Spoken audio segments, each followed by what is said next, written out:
Greetings, everyone. Live stream should be starting up soon. Please give a moment to make sure everything's set.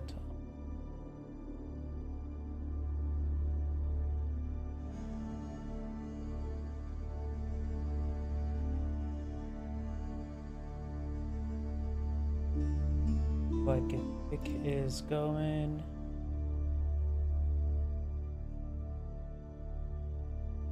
Twitter is going.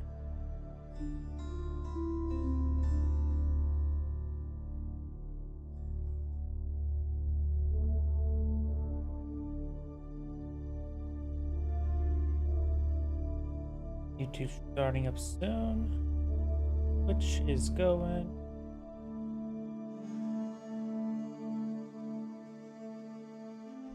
Why is Rumble not pulling up?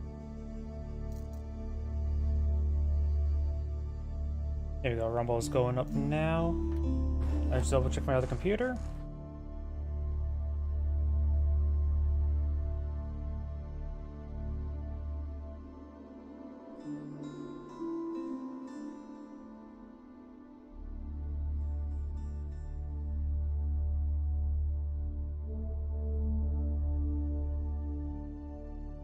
And looks like everything's going good on my other computer. So, let's go get started. When I say get started, I need to find actual replay. Let's see if he has any replays available.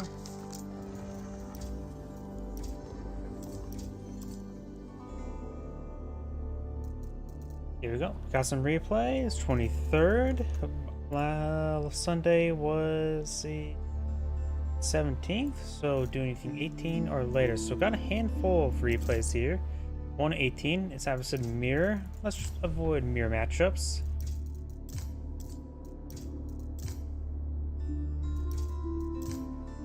And oh, we got a good replay here. So let's go and start strong with Abbasid versus China.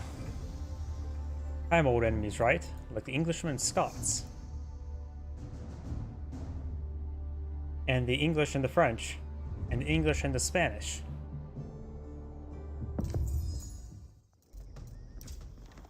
Greetings everyone, and Grade here for another Age of Empires 4 replay. Small on the top left side as a yellow Abbasid dynasty, we have Beastie. Bottom right side as a Cyan Chinese, we have Valdemar 1902. Let's go employ House Mill right next to the berries, not big surprise, pretty common. Let's see now, economic benefits. Abbasid do have some of the strongest economic benefits in the game. The Tier 1 Golden Age, plus 15% collection rate for all resources. Additionally, of course, they are Islam, so they go ahead and get a little bit extra maximum berry capacity, as well as some extra drop-off of its villagers. The Chinese do also have the Imperial Official, which allows them to also designate a single building to have increased drop-off. A bit of gold as well, not eyeing for the taxable income. And with the economic benefits sort of more or less talked about, let's go and talk about what they would potentially deploy out in Feudal Age. Abbasid Dynasty has only one unique unit in when it comes to Feudal Age. It is the Camel Archer, a relatively not great mounted archer to fight against spearmen, which does get bows for spearmen. And Chinese, the Zinchnu, the crossbow variant that is very good versus lightly armored targets. So probably will not see the Camel Archer, or probably will see a good number of Zinchnus. And since the Chinese player will probably go for Zinchnu, probably mix a spearman as well. His opponent will probably go for archer, spearman, horseman. Maybe just archer, horseman. The Abbasid players tend to go for heavy and archers since they do have a Age 2 technology, assuming they go for the military wing either Age 1 or Age 2. Not Age 1, Age 2. Age 3 technology, Castle Age technology. Allow his bowman to fire 33% faster, which is very significant. Huh. And look at that. This mining pit was able to put exactly in between the gold and the stone. And since you guys see the stone collecting up there, he's eyeing for our second town center early on. The Chinese player is going for the Vatican Sun as well as the Imperial Academy, which allows him to get the Song Dynasty, which allows him to reduce the villager production time, you can see there, from 20 seconds to 15. making him a 25% reduce faster. Don't have the stone being touched yet for the Chinese just yet, so maybe not eyeing for a second town center, but seeing the number of villagers on stone, I think it's likely. Speaking of which, we do now have villagers being tasked onto the stone deposit there. So it looks like both players are in for a bit more of an eco phase, so we're probably going to see fast castle of both players. Luckily, the Chinese player will go for the clock tower, astronomical clock tower, which is the astronomical clock tower nest of bees. Could be very useful. He's also plays this right next to the stone and the gold deposit as well, so he's going to have some good surface area for his workers. And he's got a lot of stone. He's eyeing for a third town center.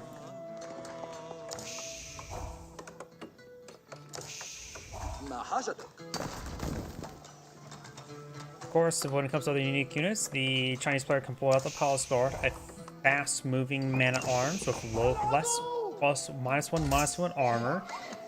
Compared to other man-at-arms, it has 3/3 armor rather than 4/4, if I remember the numbers correctly. Probably not. And the Abbasid Dynasty does have access to the Gilam, which is a man-at-arms variant as well that's more specialized versus low-armored units. They also get access to the Camel Rider, which will be an effective unit versus other cavalry. So as one goes for any Fire Lancers, he will have that covered, but probably not. Fire Lancers take quite a large amount of progression when it comes to dynasties, which is unlikely going to be, usually gets met in Imperial Age rather than in Castle Age. Additional towns that are not being pulled on field. Abbasid player has eyed for 4 town centers. The Chinese player, I don't think, seen this town center, but he does see the potential 3rd town center placement there. I don't know if he's seen this town center either. But right now, there are 4 town centers for the Abbasid player. You now have the exotic doggo getting some bites there. Walls going up, trying to restrict movement. That's going to prevent this trading post to be in his sphere of influence. He could just go ahead. Also, as well, he won't need to skew up this area either way with this gold and stone right there. Sign does well some walls here. There's some gold and stone over here, as well as the boar.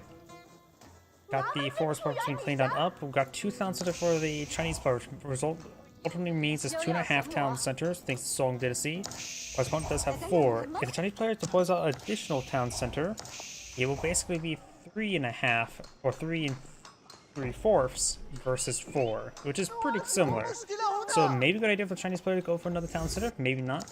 We do not have the astronomical clock tower being pulled on the field, and maybe a good idea to go for some early Lancers. Well, early Lancers don't exist in the game. Go for some Lancers that will arrive early.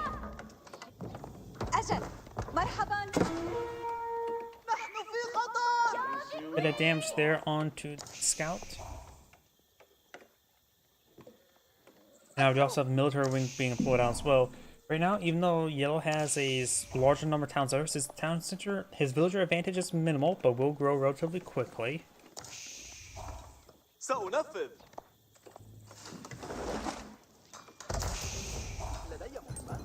Needs a lot more structure before it gets Golden Age Tier 2. Cyan Scout will manage to slip on in. Nope, he's not trying to slip on in. He's just trying to be in the way. But he will be shanked by Yellow Scout.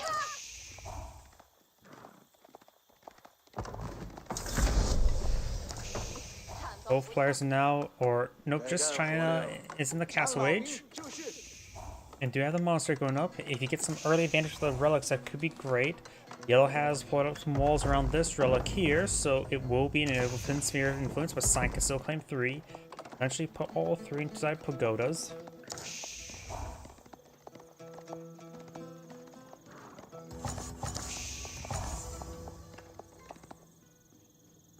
And Cyan is eyeing for some walls here, and he did not mean to cross the T, but he will. Cyan Scout's about to go down to 8 health, and needs at least 12 health to survive a hit from a Scout. Spearman does get a poke there. It is a hardened Spearman. Now you've got 2 Camel Archers on the build queue. Some of his opponents going for Lancers, but that's simply not the case. It's pretty common for Chinese players to go for Lancers, at least for a short amount of time. Spear now trying to torch down some of these walls. Try and get a bit of that Pope blood there. You know there's a monastery deployed up by China. We do see 3 monks on the field. Spearmen are everywhere. We do, of course, got the 2 free Camel Riders. Spearmen will be useful versus them. Camel Riders do have an absurd amount of health compared to most cavalry. Usually Knights and Lancers at this point in time are what, 230, 235 health? So their base health is 270.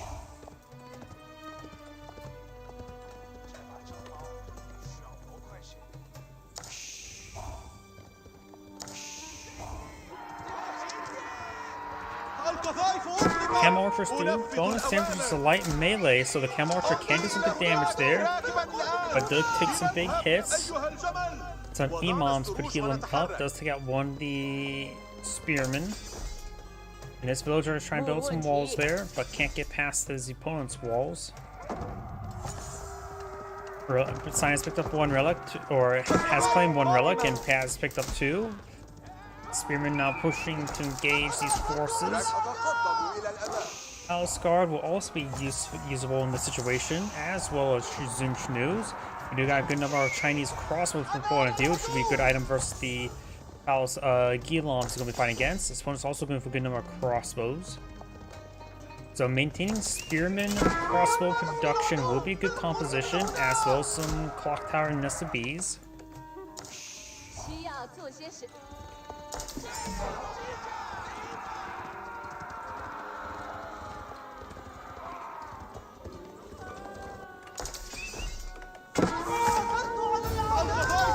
Golden Age Tier 2 has been obtained. Some of these buildings are starting to get hit as well. Scout does go down. Camels starting to see some hits. Camels are expensive. These Camel Riders are what, 240, the same as Knights. Actually 220, but still pretty expensive. And the monk has now captured the sacred site there. Science trying to make a breach here by chopping down trees. And there was an opening there. Spearman could go ahead and start stabbing that Imam. Does mean to be converted there. I think those Spearmen will be converted. Now there are 2 Chinese Spearmen to engage the monk here for Cyan.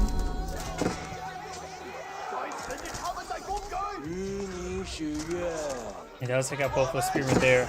Outposts are trying to employ on the field. Imam will find no relic there, or monk. Imam will escape on out there at full health. And that'd be relic picked up, number 1 picked up by Yellow, and Yellow will pick up the other relic as well. So it'd be 3 and 2.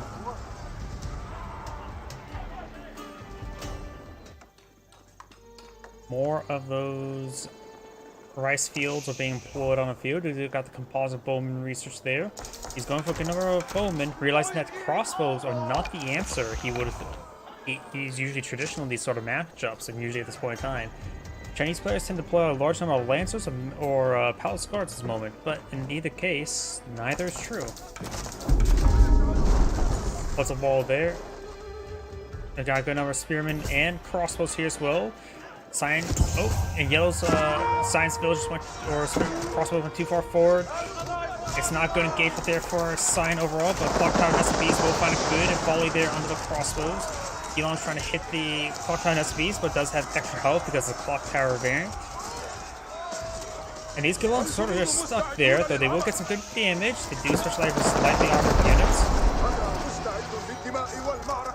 And those ones will be killed off. Will the second site be decaptured? No, it will not.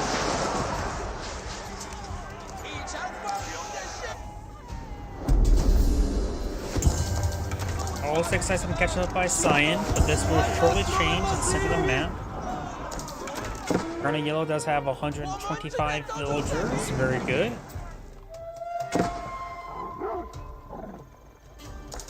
Pumbaa still in this region. Of course, Islam does forbid the consumption of pork. More spear now being caught up by the Adversary player. He does actually just got them upgraded there. They're right in front of us. The alarms now push right forward. They will see a bit of damage here. Both from the town center and from the Bardic in the Sun. And the Spring Gull does pop out there. Spring Gull will just go ahead and fire some shots there on the Guillaumes. This Spring Gull does get some repairs up by a single villager. This tower does go down. Got a village to be thrown down as well, and he does need that village for population space. Oh, here we got these villagers collecting up some berries.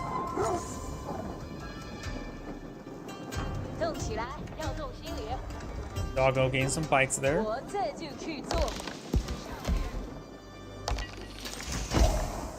Now we've got Imperial Age Trade Wing now being researched by the Adversary player.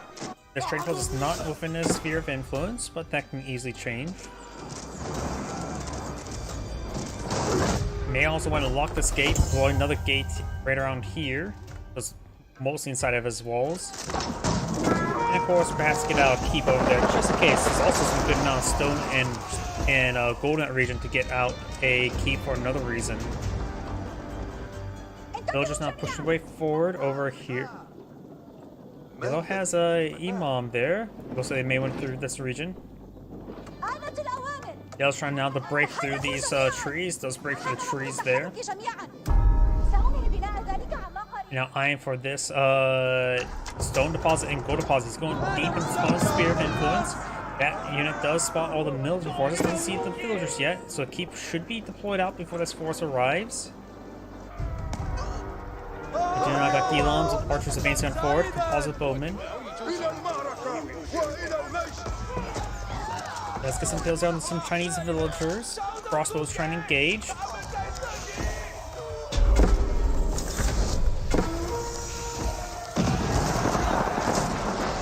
Good hits on the Mangonels. Spearmen advancing forward. Gets a bit of damage with the crossbows. Bowmen do pull behind the crossbows. Crossbows decide to just stay there to take them damage. And we've got some Palace Guard mixed on in. Hard to distinguish the two sometimes, but the Palace Guard do draw quite a bit of fire there, and a keep will go up. These archers still here. Guillaume's getting some hits on these villagers, but 1-0 of them remains. So you're now closing in on those archers.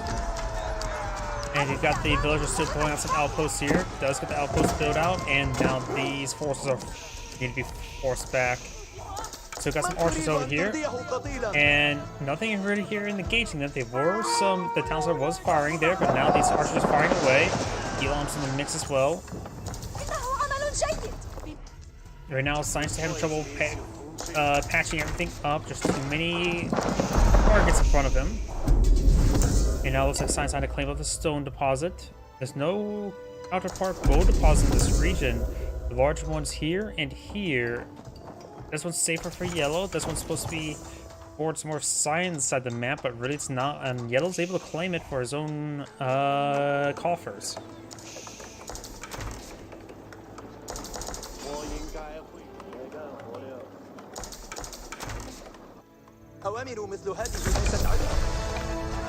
All second sites have now been captured by Yellow this time, and not by Cyan.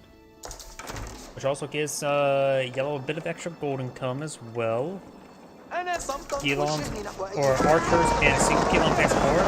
However, Guillaume quick goes down. Archers taking quite a bit of damage there, even from the Spring Gulls. Yellow has a large number of villagers. He best not build any more villagers at the moment. Not sure if those traders are currently doing anything. Yep, there's also a handful of traders. Cyan does have a monk back here, which can't interrupt all the trade. And Yellow will be able to claim the golden map as well as get some trade started. You're now the Spirit Way now being researched for the Chinese player. Not researched, but being deployed.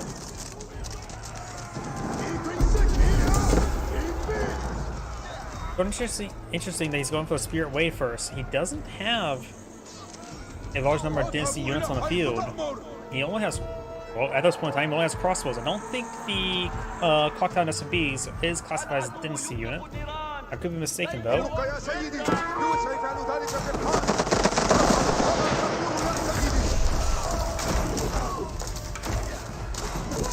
should go down. Clocktown SMBs get some difficult damage down there. Archers. I think the siege weapons will be fine. Those archers are not fine. Now got some archers being pushed on in over here. Just well battle ram as well.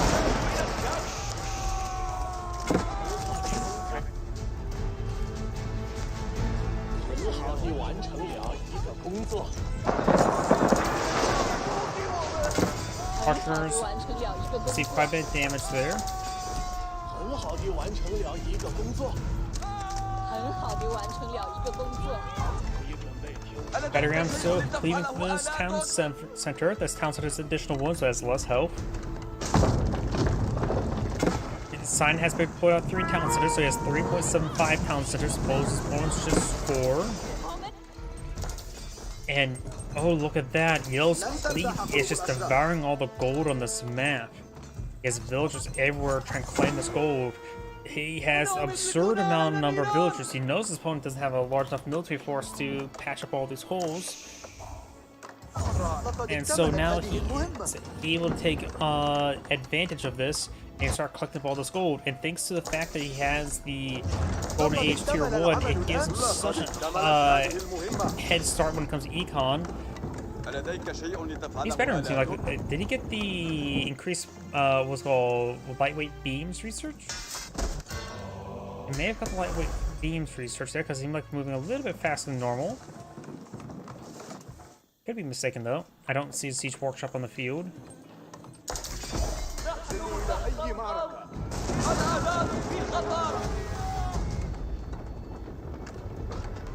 Imperial Palace is not being deployed on outfield, which is a lighthouse.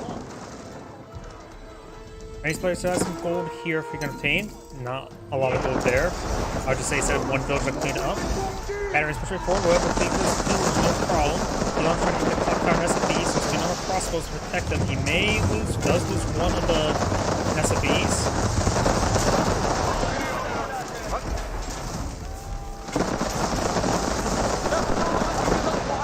He does lose that villager. He does need the population space for that village. He's eyeing for some more housing now. I do have these Kilons moving around. There's no weapon upgrade on that fortified outpost.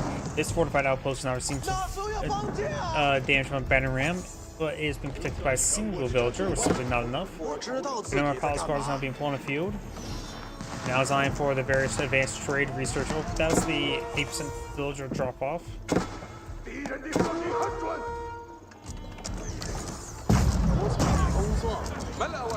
That's a good number of Culverins deployed on the field.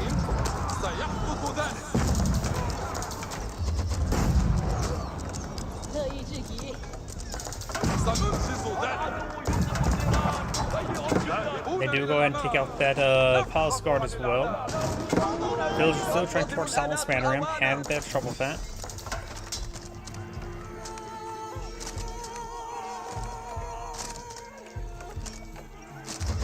Does take out one more villager before going down. Now just got mass palace guard just being blown on field. Because one's going for mass Kilons. He has actually not deployed additional crossbows since he wasn't fighting anything that requires crossbows. And now he does have a battering ram. One is from the siege workshop. Oh, there they are. He does get the lightweight beams research there, as well as greased axles.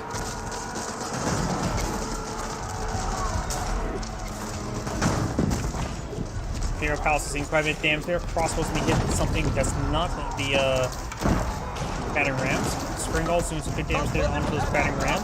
May just want to send a single villager there to start repairing the palace, Imperial Palace. Not a big thing if it goes down. It's a nice thing to stay up. You guys have 2 villagers starting to repair it up. It will take a significant amount of time. We've got some villagers here. Losing them would be fine. He has too many villagers in my opinion.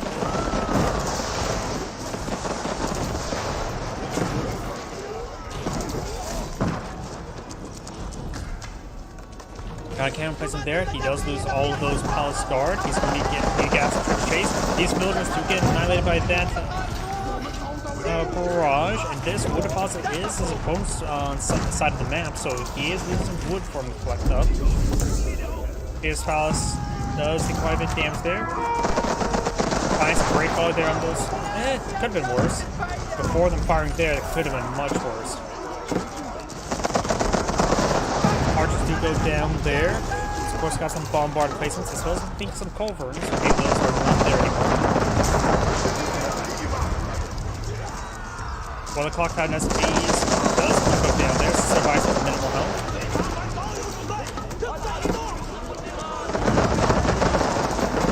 Now got a bit of good damage over here. Archer or hand cannon does fall back.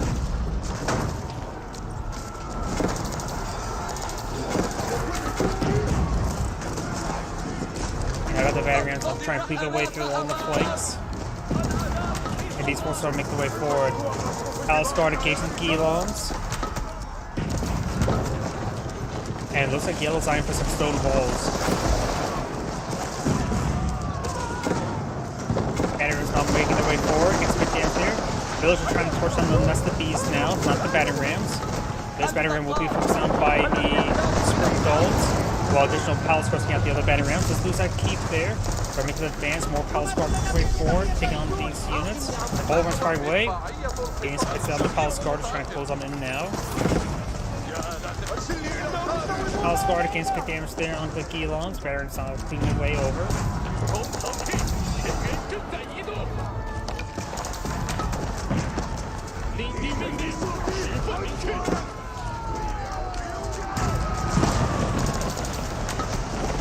Palace Guard now pushing forward, trying to get the culverins. He's sort of trying to get his way inside the gate to hold it. We've got a number of hand cannoneers. They need to go on the high ground, so the extra range. Some of them do go ahead and get up there. They also get some range resistance there from these units. Palace Guard's now streaming in there, maybe trying to find some villagers now. Better himself trying to push his way forward through some of the map. Yellow has too many villagers at the moment, so he's having trouble massing an army. Decides not putting out a keep here as well as an outpost. Does get his hand cannoneers on the high ground, which does give him access to plus power range and takes 66% less range damage. And siege damage. One of the few things actually resist siege, grants siege damage resistance. Does offer the nearby camel's forward, and armors increase being nearby camel. But those lose his walls there, so the hand cannoneers are on the low ground. And Palace Guards can storm close palisade walls, you can't just retreat up there anymore. The push way forward. We've got these outposts now garrisoned on up, probably by those villagers. Yell's claimed up all this gold here, and now clean up this gold as well. Chinese players now doing some hand cannoneers. What if he has extra pyrotechnics? Yep. We got Bombard now being point of view. Good number of Guilons. He does see a handful of traders. Multiple traders there. Veteran now trying to cleave through this outpost. Multiple spring dolls and Hawkeye SB set up. Finds a not really good hit there. I was going up straight forward. This is the clock tower SBs thanks to the Bombard and Culver. Actually, maybe in large also supported the hand cannoneers. Chinese players trying to repair this keep now. Spring Gold just finding a way at range against those Guilons. Over here, Scythe's now trying to torch down this keep, maybe not being paying attention.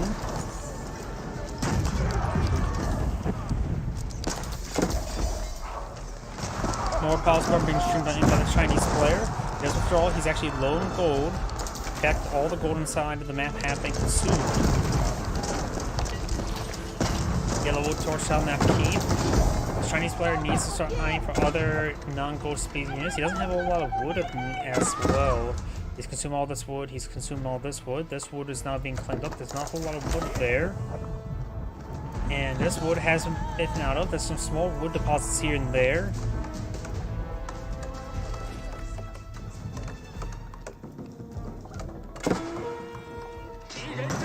Pirates now trying to cleave their way through the flanks.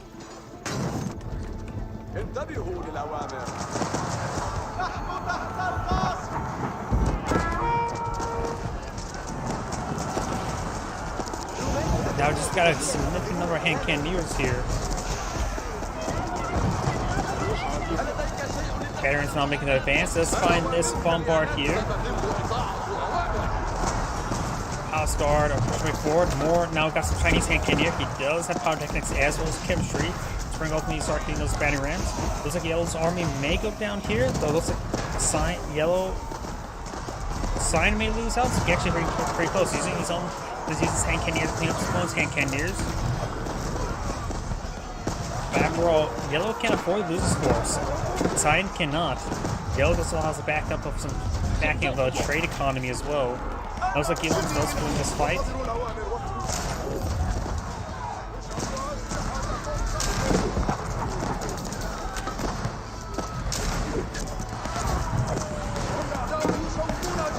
Of course, there's two keeps here, which provide a large number of cannoneer fire. Sign's now trying to claim this wood on the front line. Does inside his village inside the keep. A couple of them do go down.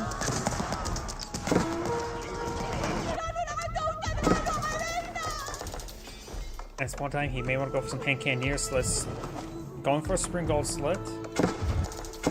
The gold here has been claimed as well.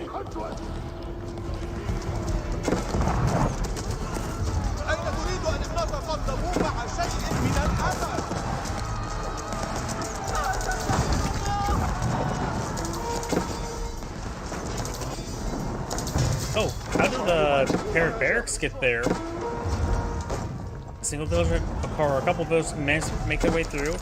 Now blowing some Gillen's back line. There's some Yellow or Sign walls here for some odd reason. Keep does go down, takes the battery ramps, and there's a good number of culverins now push way forward as well. Palace guards now streaming on in. If he may have bought sold off some food for some gold.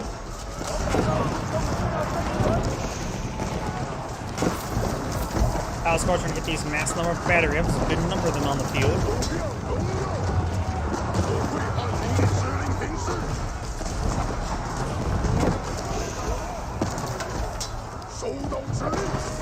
Palace guard now withdrawing to the region, trying to deal with all these batteries clean through the walls of infrastructure. Sign right now just needs to get out some horsemen or fire lines to engage these forces. He doesn't really have the food, wood, or gold to maintain that production, however. While Palace guard push way forward. It appears he has both elite army tactics and battle hardened.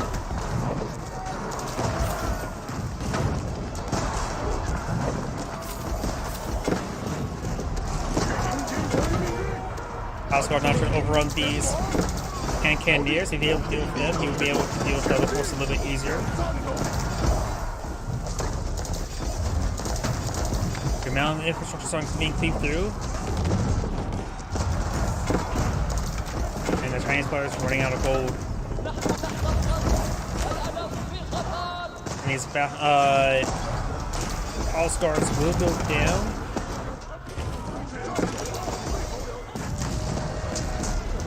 And the clock tower battering ram does take some hits there from the culverin.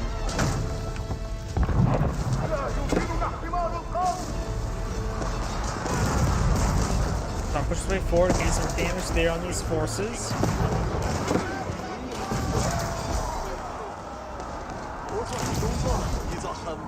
And it looks like these villagers are trying to collect a bit of wood. There's probably not a lot of wood left in these borders as well. Yeah, only a small amount.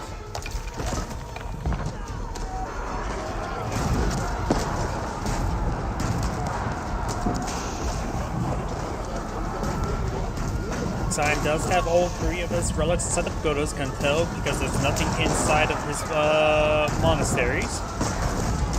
Pushing forward, we've got a single camel archer here, an elite camel archer, another stupid camel.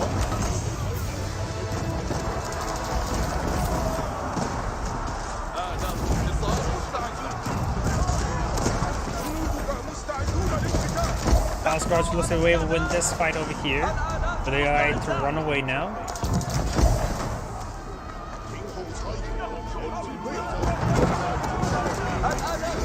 Baron's not making their way forward. The absent player does, of course, have good gold income in the back line. He has a good amount of reserve of wood and food as well. Chinese player has basically nothing. I wonder, do pagodas get affected by the tide bond research? Maybe. It appears it does.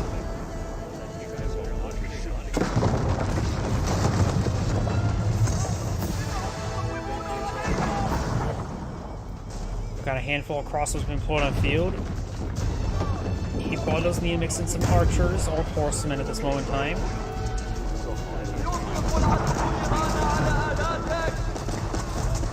More of these batteries are starting to be cleaved through, or barracks being cleaved through.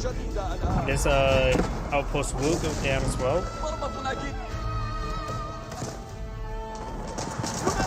And now got some of these infantry starting to go down. I don't think there's any way the Absent player can pull back out of this. He does not have the food or wood at the moment. Need one or the other. At least get mount some sort of force.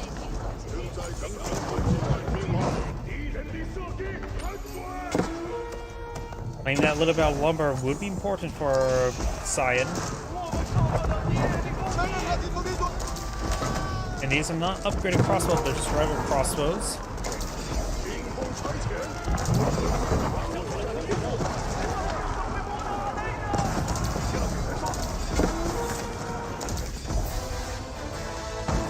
Looks like on the 6 sides have been decaptured.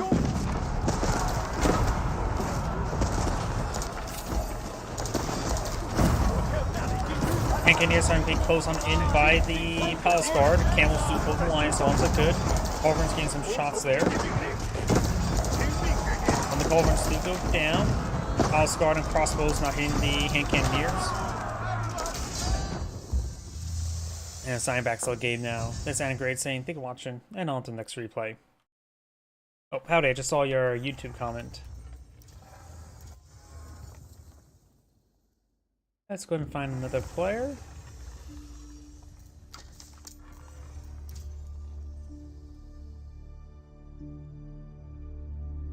There's something I want to check before I get started. There's always a setting I sometimes hit. Good with that. Here we go. We got a large number of replays here. And we've got 25 minutes.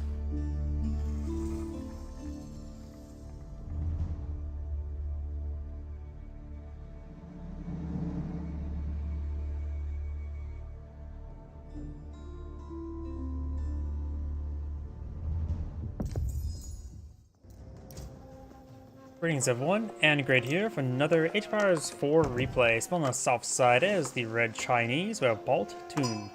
Or Baltoon? Baltoon. I think it's Baltoon. Spawned on the top left side is the Blue Abbasid Dynasty. We have Liquid Demu. Let's see, economic benefits. The Chinese do have the Imperial Official, which does improve the resource drop-off rate of certain select drop-off sites, as well as some other small benefits involving dynasties.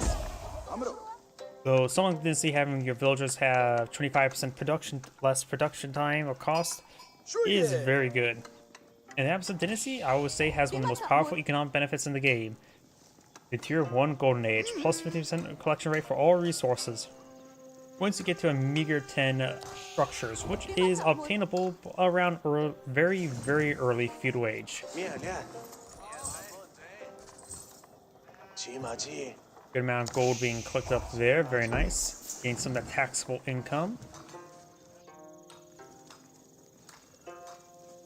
And now let's see, feudal age units. Abbasids can deploy out the Camel Archer. A relatively not great mounted archer, which is good versus light melee, and not really going to be useful. The Chinese player can deploy the Zunshnu, a crossbow variant that specializes versus low armored units, which will be very useful this age. If there's going to be any sort of composition, I would assume the Chinese player will go for Spearman Zunshnu. And the Abbasid Dynasty to counter that out will probably go for Archer Horsemen.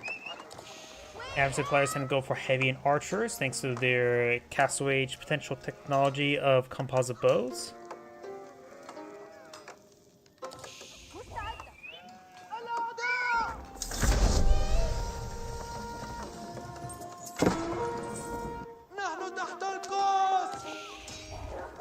Does spot the free military force there, does aggravate that wolf to bite some of these guys. Knows there's a scout there. Imperial Academy has now been deployed down the field, and Bardic and some being deployed out over here as well.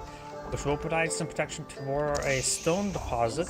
This is pointing that next to stone deposit, there's a good chance of maybe eyeing for additional town centers. Ab's player is collecting stone now as well. He's eyeing for additional town center himself. And there's a Song Dynasty. Now his villagers have 15-second production time rather than 20. Horsemen and spearmen throwing some torches there onto the mining camp. It is out of radius. Wait, I'm thinking the wrong player. Ab's House of Wisdom does also provide an aura effect of fire armor.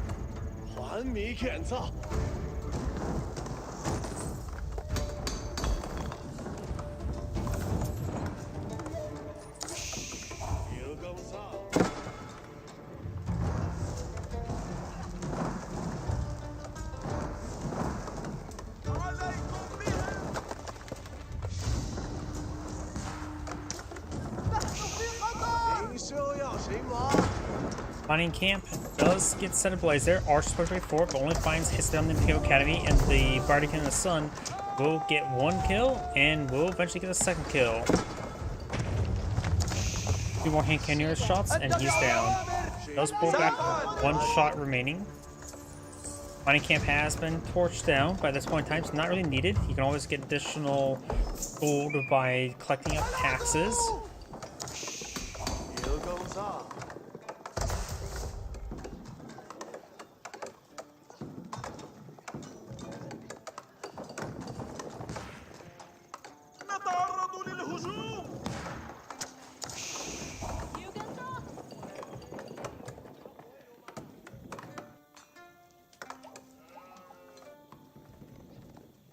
Spearmen moving around. Archers eyeing to pull out additional town center on this forest puffer deposit.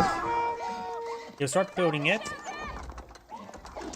He will eat some hits there. The villagers eyeing to stand and fight. They do shank up one of the spearmen bit. He doesn't have to worry about the scout too much. Single villager been pulled off to shank the archer. The archer had little health, very little health remaining. Does pull back a single villager there. So close to take it down. It does get inside. Also have a couple villagers. And the scout does go down. Villagers need to get a run around. Large amount of overkill in these forces there. And it does take time to shoot the forest puffer into the town center. Ab's player has put out his own second town center in the middle of the forest puffers, which means he will have he has a slight villager advantage. What the hell? I just realized something. I got really confused. Look, both players have 0. So the military bar is like this. I don't think I've ever seen that before.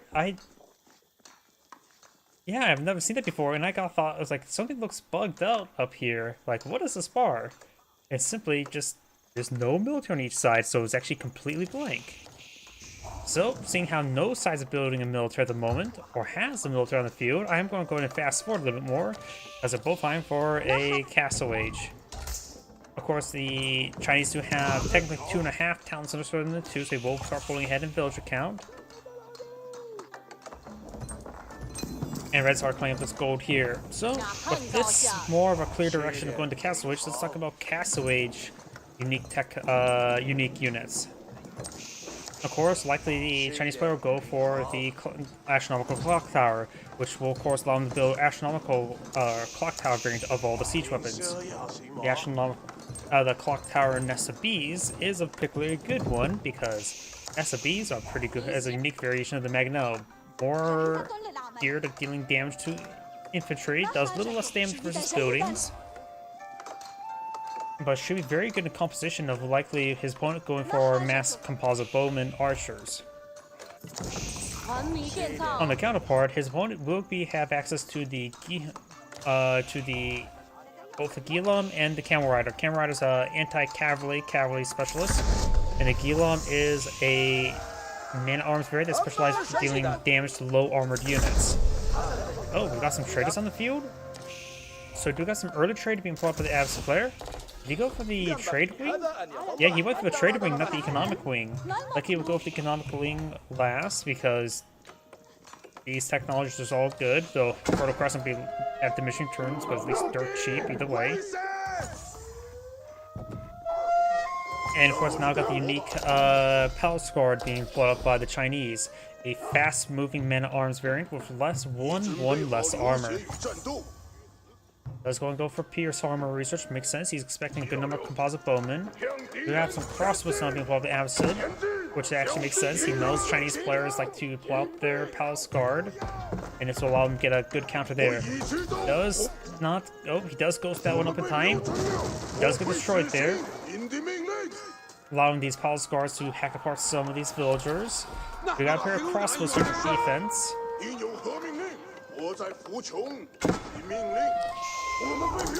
Doggos getting some bites there onto the Palace Guard. Demanding head pats. And he's not giving any. 大家注意， Last force posts ready to be cleaned on up. We do have the mill being utilized to collect the berries. We got quite a bit of taxable income there. Palace Guards now seeing some fire there, and now looks like Palace Guards trying to withdraw from the region. Villagers probably should just let them withdraw before building the wall segment. Yep, he decides to let the Palace Guard withdraw. He'd rather not be a threat than them to be dead. Composite bowmen now being researched. We've got some Gilons being employed now as well. Clock Tower Nessa bees being employed out. And relics. Has either side gone for monastery? I don't believe so. Let's take a quick look at relic placement here. Got one here, safe for blue. Another one here in blue's sphere of influence. Or here, out in the open, contestable, but likely going to be captured by red. This one's a bit more red's area, and this one's a bit contestable, but more likely going to be in red's area, since blue has established where his wall is going to be.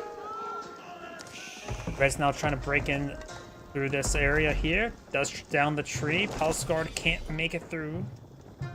Now got some crossbows responding over and decides to back off there.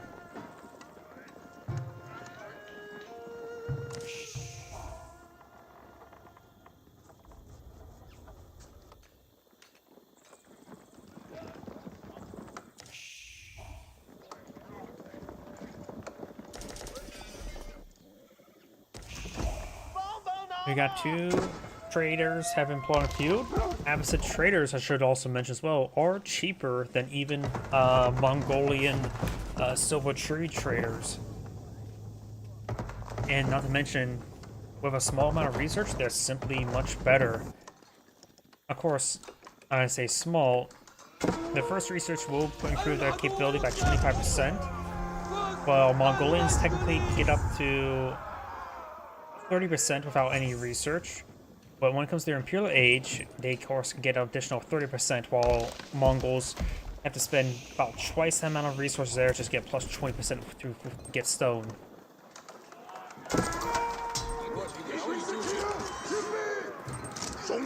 Palace Guard do eat some crossbows hits there. We got some pair of Clock Tower Nessa bees. Finds a decent quality there on the crossbows, sporadic damage.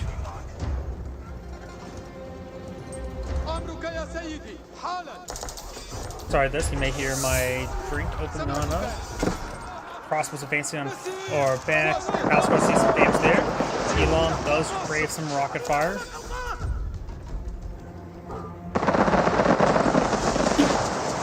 And there goes that dog.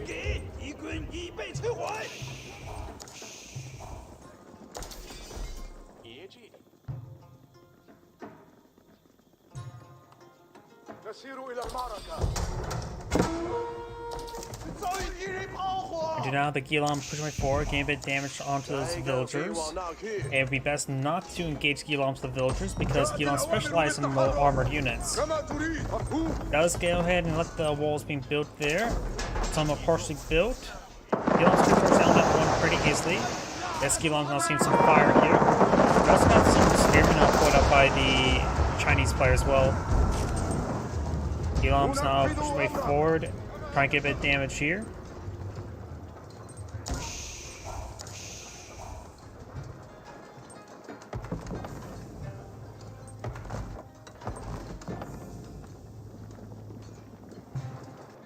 Blue does back off in this region.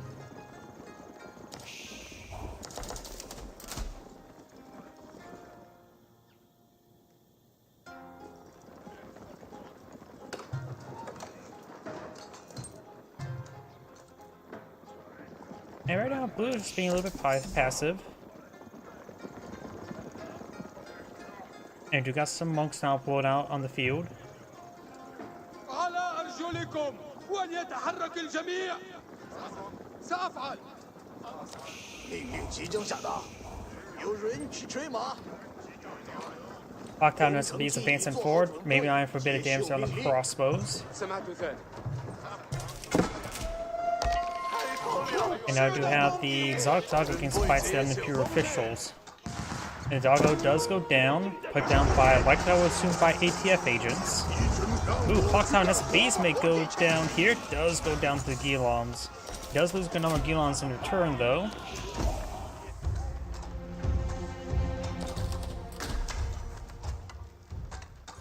We do have a Imam here. We're trying to pick up this relic. Red will pick up that relic. Blue has obtained 2 relics. Red has picked up one, and the other 2 are not picked up. Imam does get gunned down, or heresy.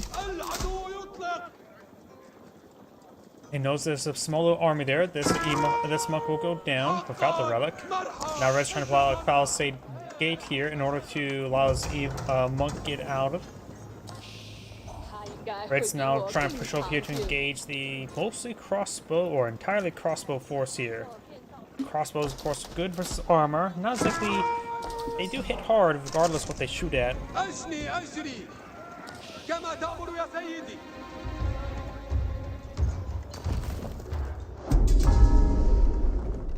Second sight now being captured on up. We do have a good number of stone walls being employed up by Red. Got the Great Wall being employed on out. Got some palisade walls here as well. Who has employed a gate on the high ground. Very nice. You could employ an outpost here. High ground doesn't give any damage benefits in Age of Empires 4, but does only give a vision range benefits, which is very important.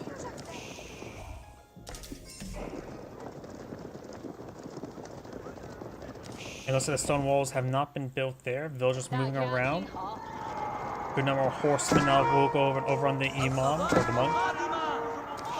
And these horsemen will find those villagers. Red does have less villagers at the moment than blue. The village not being torched down. And over here, you have these villagers trying to build the walls. Could potentially torch down some of these. And all those villagers do go down. Really torch down the low health wall there, getting destroyed. These villagers being gunned down, economically now being researched by the Absent Player. Clocktown SBs finds some good damage there. Takes out the Imperial Official. Now do have both Imperial Officials going down, and these archers and crossbows will be finished off. Our horsemen have broken through. We only got crossbows here. He does have a handful of spearmen. When I say handful, I mean very, very little. Both 2 are in the field over here. We've got another now 7 in the field, 8 on the way. These villagers will go down there. House Guard will find these forces there, take them all out. The stone walls could be finished off. Horsemen trying to torch down these farms.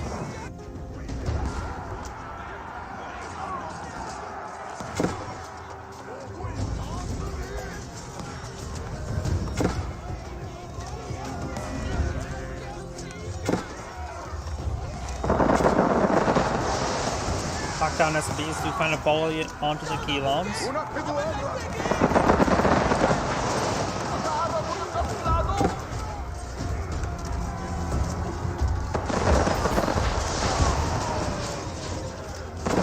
And those Gilons will go down.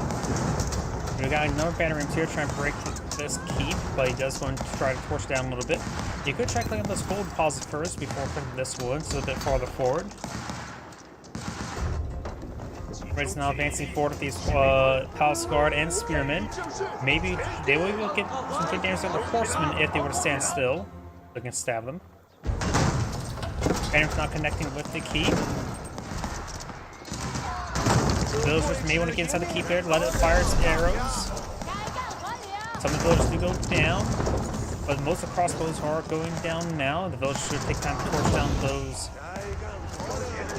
battle rams. This Clocktown SBs will be focused down. You will be able to get it, but only barely though. he does keep there. He didn't have any villagers repairing it up. And the keep does go down. We've now got the Great Gatehouse being pulled out over here. On the high ground. It really warped the ground. That is traversable land right here, I think. Maybe not. Definitely very cinematic and very, very ground warping. The game is just having a hard time with the deformation actions because you see the wall there and the gatehouse partially floating.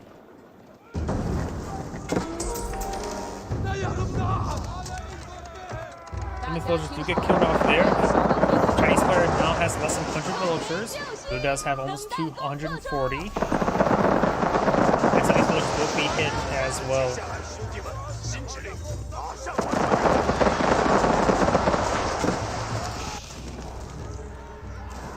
Spearmen now advancing forward, trying to hit these horsemen.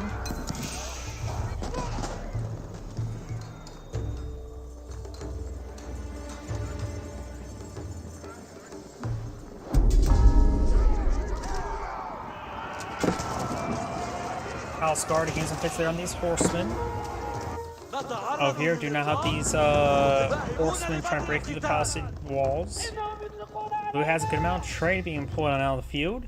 It is getting about 54 gold per trip. And also has a good amount of food.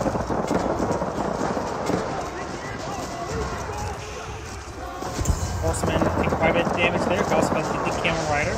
The Great Gatehouse is providing some fire support.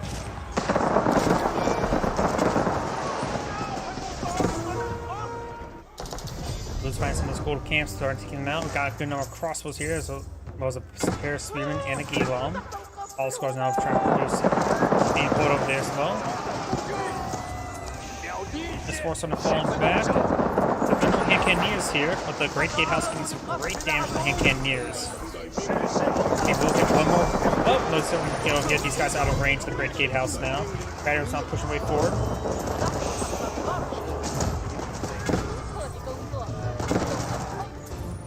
Crossbows and this force just moving around. Going to pursue device Palace Guard now.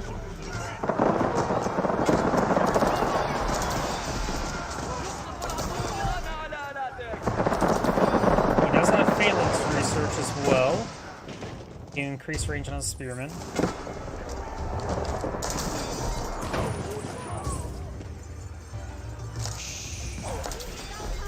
And it looks like the Palace Guards do go down. After all, this is mostly a force of crossbows. Some of the villagers will go down. Gilom will be taken out, or the spearmen. The Gilom's not getting hit as well. Now got the Yuan dynasty now pulled on field. You need to get about the Ming dynasty to pull out Grenadiers. Which they will just need to build out the Spirit Way for that. There's the Imperial Palace there, which is actually the lighthouse.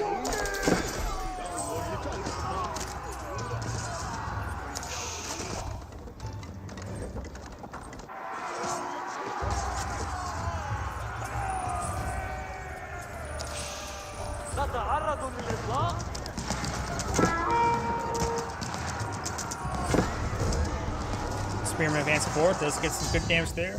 And Red does back on the game now. This and Grade saying, thank you for watching, and on to the next replay.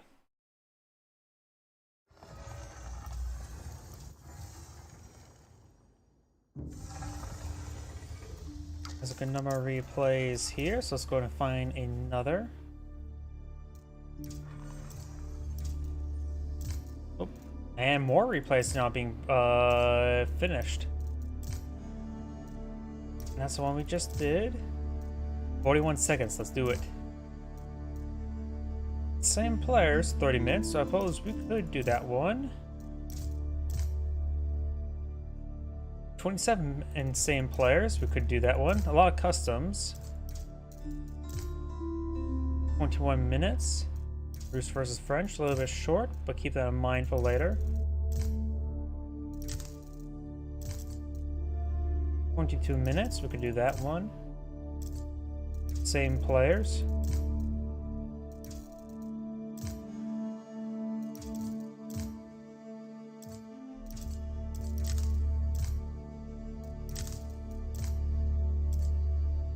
This one seemed like a good one. 26 minutes.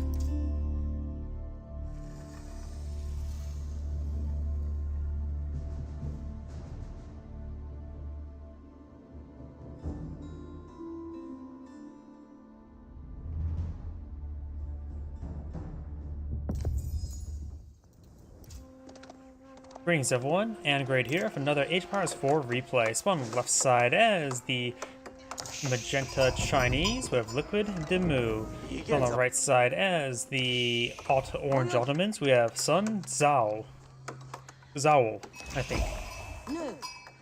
Let's see, economic benefits. Let's first start with Chinese. We do have the Imperial Official. Imperial Official allows them to target a certain drop-off site. We get 20% increased drop-off of all resources, as well as we're able to collect some taxes. And those sheeple shall be led to victory, right? They won't be led to the slaughter, right? The Ottomans, rather than getting any real economic benefits, they decided just to print out units instead. Who wants to take time to refine resources in order to deploy units? No, just get it out directly.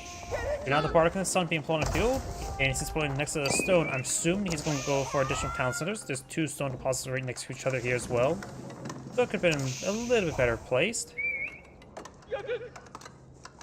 Going Mineraries from Polar Field, as well as the Imperial Academy. Looks like he's eyeing for the Song Dynasty to get additional villager production.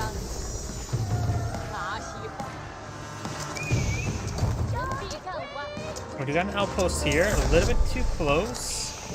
And see a bit of damage there. He's trying to get on in to get some harassment here. Now do get the Feudal Age now deployed out for the Ottoman player. It does get the outpost there. It does, I think, cancel at the last moment. Get a tiny refund there. The outpost does get forced back. He was trying to pull that outpost there to provide some arrow support against these villagers, but he was unsuccessful.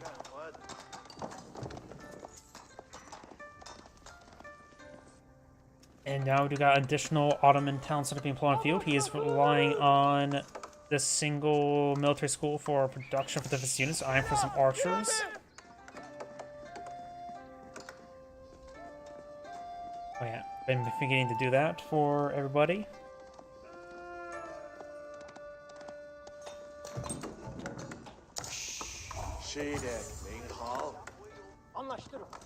Wheelbarrow now has been complete. All these sheep has been bopped. Oh yeah, we do also have Ottoman players. So let's switch back out. Let's switch over to him and see what vizier he's gone for. He went for the Meters. That's interesting. I'm not sure why he went for the Meters, because he does not have any military force on the field, nor does he have any military production structures barring the military school. He really should have gone for the Anatolian Hills with extra sheep and the mining speed.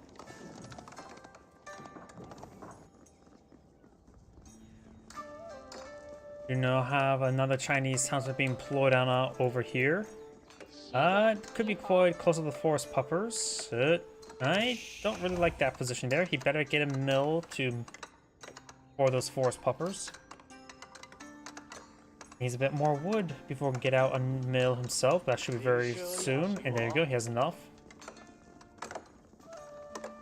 Going for the mining research and all that. The military school being employed on the field. Eyeing for a bit of defense force.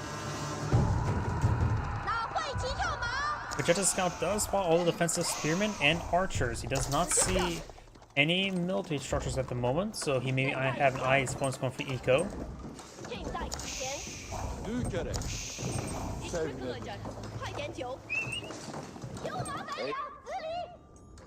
I thought I hit this button up there.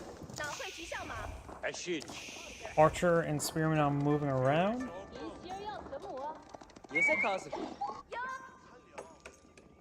Of course, we've got these forest puppers all being cleaned on up. All the villagers went their own directions, looks like. And it's been pretty spread out as well. Orange now eyeing for a bit of aggression. We got some Zinch news here for defense. This should be enough Zinch news for defense. We got 7 versus 8. Does get some supply here to be employed on the field. That may be from the military school. Yes, it is. And now we've got a barracks going on up over here as well. Looks like the barracks just outside the radius of a blacksmith.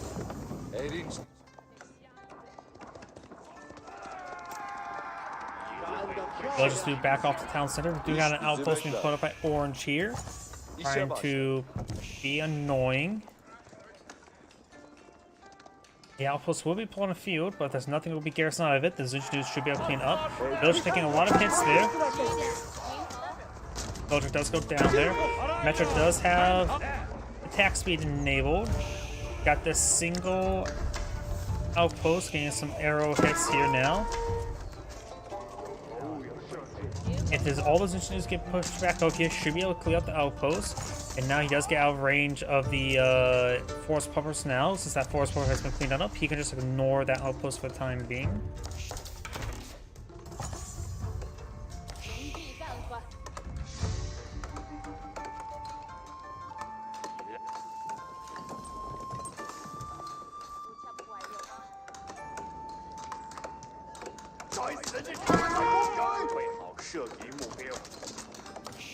Astronomical clock tower now being pulled on the field.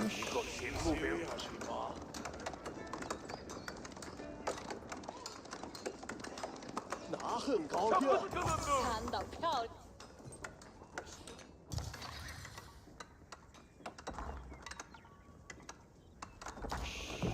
Durdum. Vuruşa hazırım.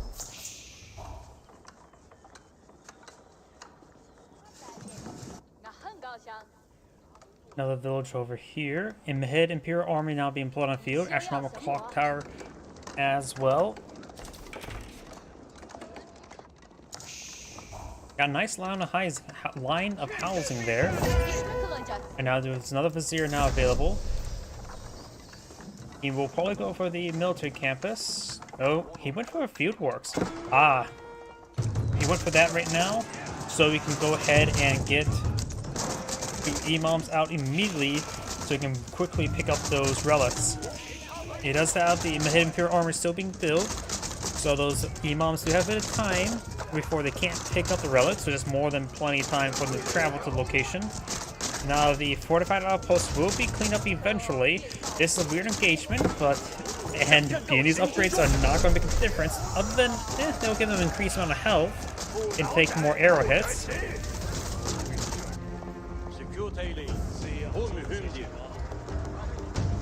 Villagers are trying to avoid these forces. Now the outpost has been set ablaze, and there's no villager on the inside. And there you go, the outpost does get gunned down by a bunch of archers, or crossbows. Each news variant, I should really say.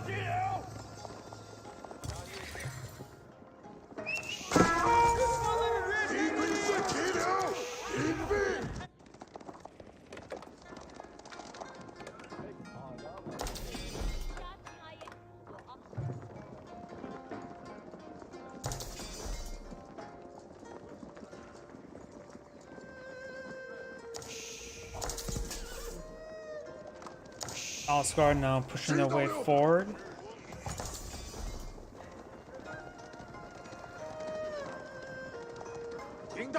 Got a good number of Zinchus here. We do have some man-at-arms being pulled up by Ottoman. Against Palace Guard and Zinchus, man-at-arms are actually going to be a good item. Zinchus specialize in units versus low armor, while the man-at-arms do have high pierce armor. They do have the Metra enabled, giving +1 pierce armor, making the Zinchus only do 1 damage per arrow rather than 2, so very good. He knows he needs the other pierce armor until that time frame. He will go and use the Metra pierce armor. Very good versus the Zinchus.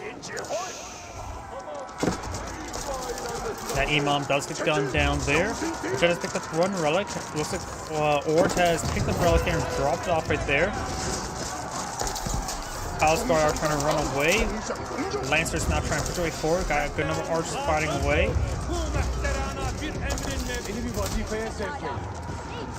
Lancers are a good item as well. They're much more heavier than men-at-arms and able to engage these units just as well, as not more so, since they have higher base damage. But of course, they're much more expensive.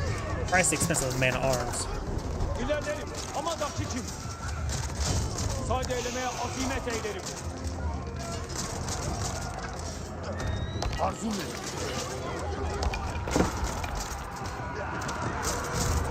Does go ahead and have opportunity to take out the Metro there. Starting to focus on some archers there, getting a lot of damage for a tree. If they even take out both Metros, we'll get a good amount of damage. And that free Maganel has finally been deployed on the field. And we'll get some great damage to Zinch News. He does pull back in time before getting overran. Both are, nope, one Metro is still alive. Ateş eylerler. Hem de bize.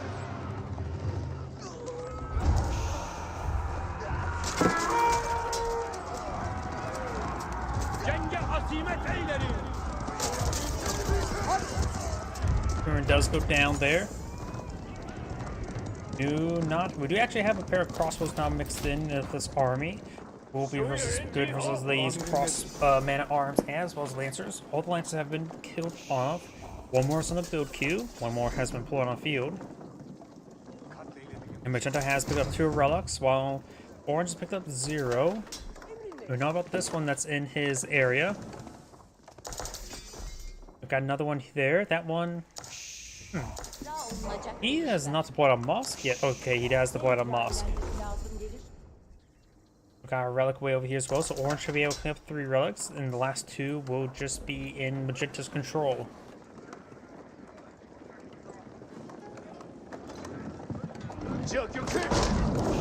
Magno finds a good shot there, doing some serious damage. Man at Arms getting hit here. We've got a good number of man at Arms for Orange. If the nearby Imam does have the Vizier for the Imam, so it does get some good healing regeneration effects.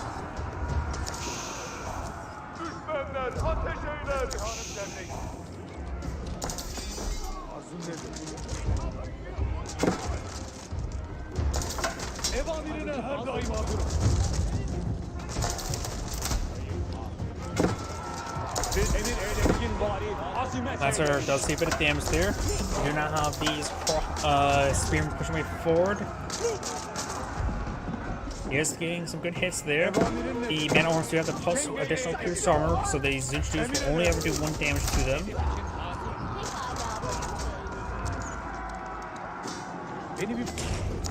So having these Man at Arms just pursue these Zinch Dudes is a good idea.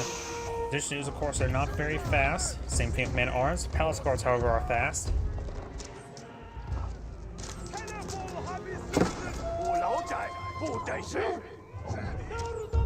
And those do fall back now.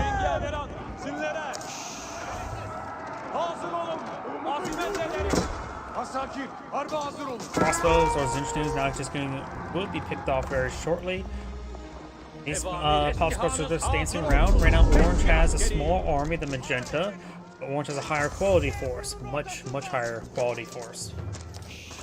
They have now a pair of Clock Tower and Nest of Bees now put on the field. They got more of these forces advance on forward as well.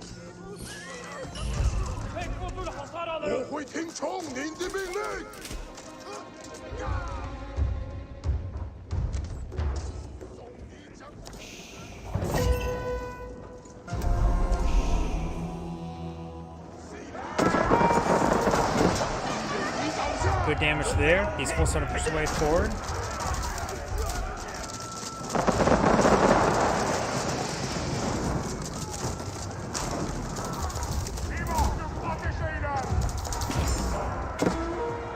Palace Guard now being pursued. We got this Spearman here, getting a bit of damage there on the Lancer.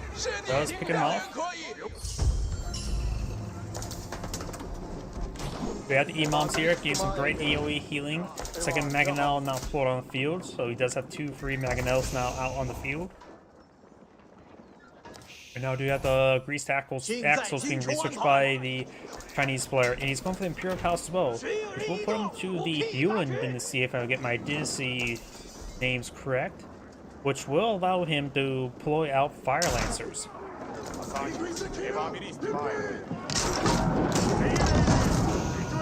Good damage there. Do now have the Clock Tower SPs falling him back.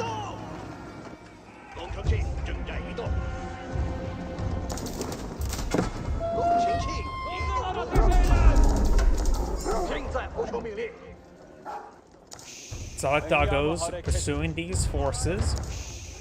Orange line for a large line of palisade walls there, but does get interrupted.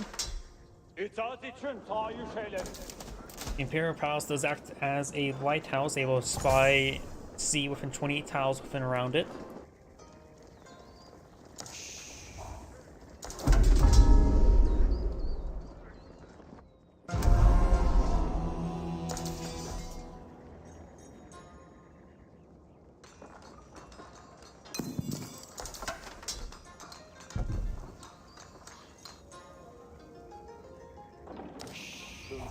Evamire hazır olun. Beyli beyler, hazır olun. Oh, welcome to the stream. Hope you enjoy your lunch break. Make sure you eat in your lunch break as well. Gotta stay well fed. You know how the spirit went out going on up? The bulk that will go ahead and get him to the next age.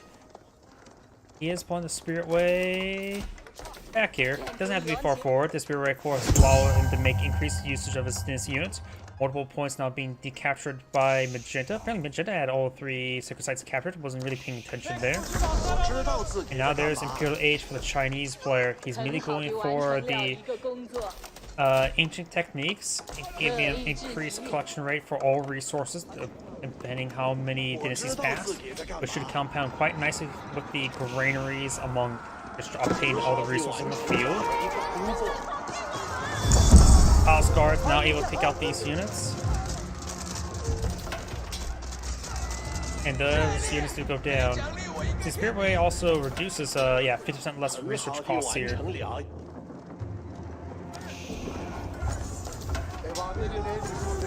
So yeah, he will be able to get his next elite version of those units up very shortly. Crowd SCBs do find a volley there, get some good damage on those spearmen. Man-Arms Mail making their closing on in. Crossbows, Cinch News, and Palace Guards will over. These spring bolts will go down. Start being thrown away. It does get a shot there before going down. The other one will get trapped and will go down.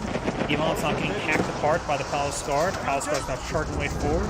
Go for pyrotechnics and elite army tactics. Now the Spearmen trying to advance it forward in the Palace Guard. They need to hit that Mangonel. And that Mangonel will go down. But doesn't have to worry about the siege units anymore. Village just forcing down outposts upgrade with Spring Gold.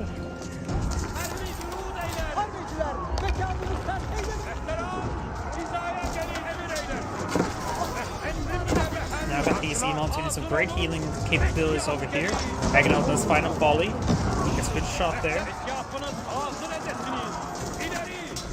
Cinch News crossbows find the back line, gets good mixed damage on in. After all, his opponent has both a number of spearmen as well as man-at-arms. So Cinch News will be useful against the spearmen, and the crossbow will be useful versus the man-at-arms. Mangonel does find a good call there, and now here comes the Octarn SCB's Palace Guards now charging way forward. They may want to focus on the Mangonel. Now they're hacking apart the Mangonel. Mangonel does go down, taking out Spring Bolts to make his other siege units much more alive, if they're much more dead. Palace Guards now doing some great damage there, spearmen and crossbows, trying to engage, but simply the Ottoman force not being reproduced fast enough. There have been no crossbows being put up by the Ottoman player. And his opponent does have elite army tactics, so these Palace Guard are very high quality. He does have Battle Garden and elite army tactics. Bit of damage there onto the keep at the moment. Looks like one of the Mangonels to go down, or Clock Tower SCBs to the Spring Gold. The other one will go down shortly. Does go down there. Palace Guard still hacking apart some of these units. Village Bank gold off the line.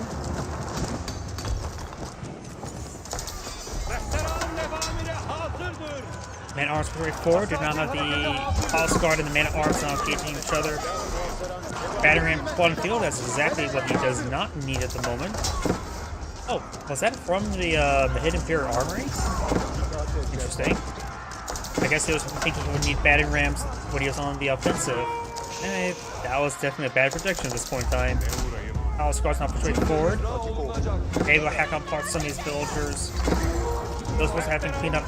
Palace Guard's been cleaned up. He does have a Lancer here. He may just need to pull out Lancers to engage his Palace Guard for the moment, as well as he's maintaining good crossbow production. More crossbows are here as well. And the battering ram will go ahead and say hi to his castle or keep. And he can't be let in. He's too fat. Magenta's villager is now pushing forward, trying to pull out keep here in order to give this gold supply.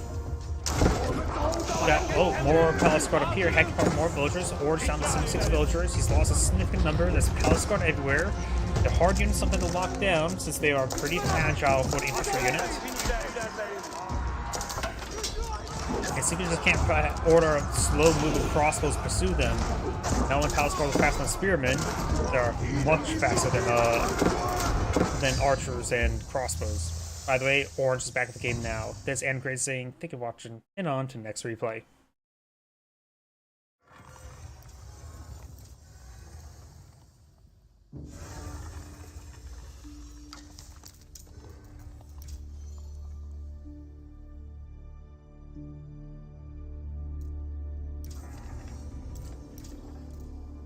Let's see, there was a... I do this 27-minute one. Yeah, why not?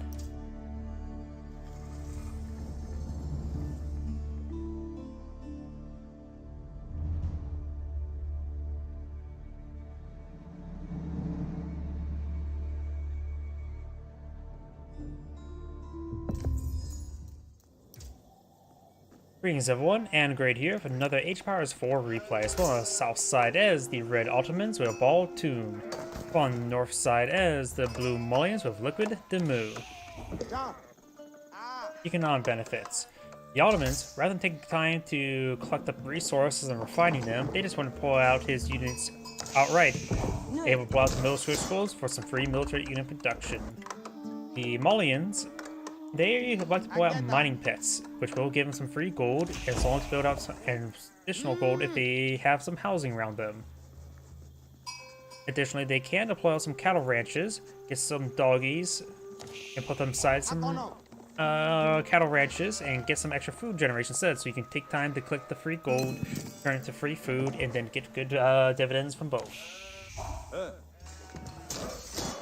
Spearman, first free Spearman now being pulled on the field. Don't see any flag coming out the structure, so he may be not eyeing for. There's the location there now. I just want to make sure the Ottoman player is selected so we can see the Vizier being brought on in.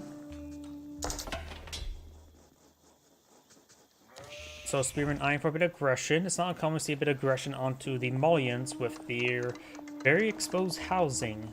The houses do have 50% less health, but they cost half as much as well. Do note that math does mean the housing overall have more health, because it's 50% less health, which means their health is technically 2 or 33% more what they currently have at the moment. It's actually not 50% of less health because I just completely screwed up the math. It is 33% less health. Base health of a house is 750. He's of course 500, and now this one's at 300, 280, 270. And I've got an archer range being pulled on the field. He like to go for some archers. Being one of the few non-unique units for the Mullions. Everything else in the roster, barring the siege weapons, is unique. Ottomans, of course, have two unique units, the Sipahi and the Meter, at least in Feudal Age, in which the Sipahi is a heavier horseman, which would be a good counterpart to his opponent's actual heavy horseman, the Sofa. And the Meter does just provide some general benefits. We do have some Sipahi being pulled on the field. The Mullions can pull out barracks and get out their unique spearmen, the Donzo. The Donzo have cost 10 more, 10 more wood. They do have plus 1 more hack armor, melee armor, and they also have a javelin throw ability. I think they have a slight bit more extra health as well. They're good spearmen unit as well, but the problem with spearmen, they get countered by archers really badly. But they do good at engaging horsemen. They're either very good, they either are alive or dead. There's not really in between with spearmen.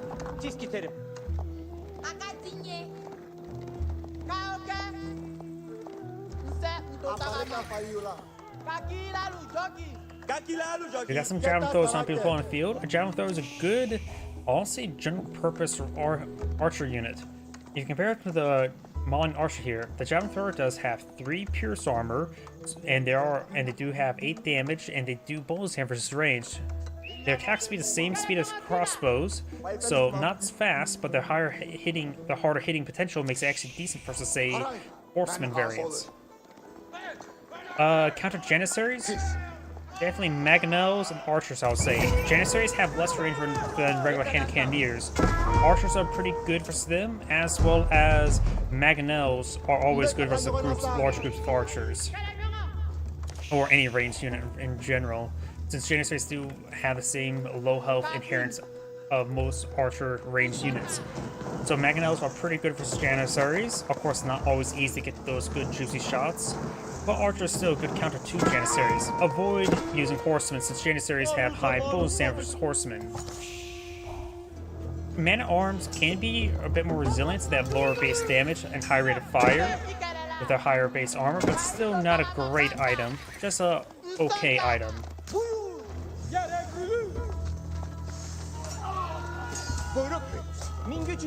Ottomans are some of the hardest matchups in the game to fight against. Don't get me wrong about that. Do not have the Donzo being put on the field. He does have the Imams here, providing some massive health benefits to his force there. Does take off on the Sipahi. These forces not falling back. Does lose out the Scout, Ground Thrower, and another Donzo there. There's a reason why I think Ottomans, they are generally the most top-performing civilization in the game. If you have trouble versus Ottomans, it's not you. They are good in almost every scenario matchup. They have incredibly powerful free bonuses, and they have incredibly powerful units. And since they rely on military schools, they have a high rate of return. The reason why they have some of the best economic benefits in the game, I would say, is because they simply don't need to rely on the economy as much, since they just print out units for free. After all, Sipahi are 160. He's able to get like one every... During this age, each military school is basically produce like 40 resources per minute of value, which may not seem like much, but in comparison to, say, how to put it, it does add up quite a bit. Because you don't have to build any structures to build them. It's just a constant free supply you don't have to manage.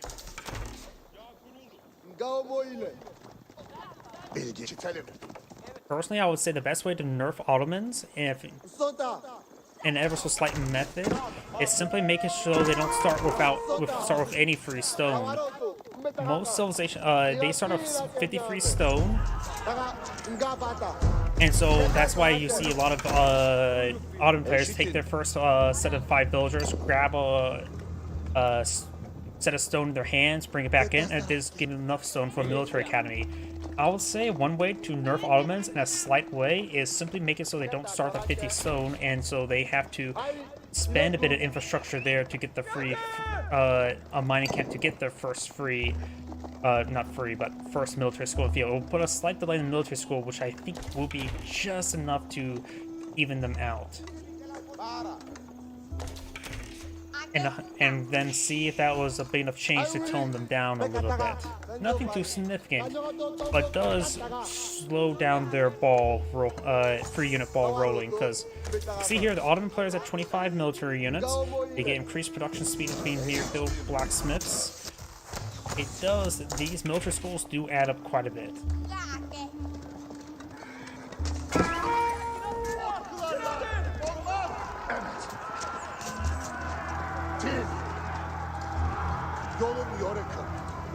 Malians, of course, they have their good gold generation here. Very vulnerable. I like their free gold design because it forces them to build their economic benefits onto the map to be harassed. Unlike, say, the English, where they don't have an adventure on the map to get any food, since their economic benefits are dirt cheap farms and really good farms. Malians have to venture on the map. English, Ottomans, they don't have to venture out too much. But the Ottomans do venture out more on the map, more so than, say, the English, to say the least. But their core benefits are at home, and you're unlikely going to harass anytime soon, since they also have 2,000 health. Do now have a battering pulled on field, trying to cleave through this infrastructure.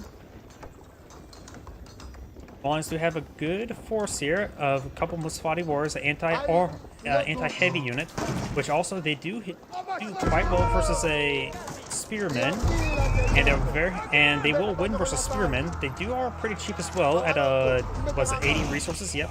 So they're technically even cheaper than Donzo, but they are still countered by archers since they have light melee. The archers will still bonus damage versus them. Javelin throwers are trying to push their way forward, trying to deal some damage to the archers.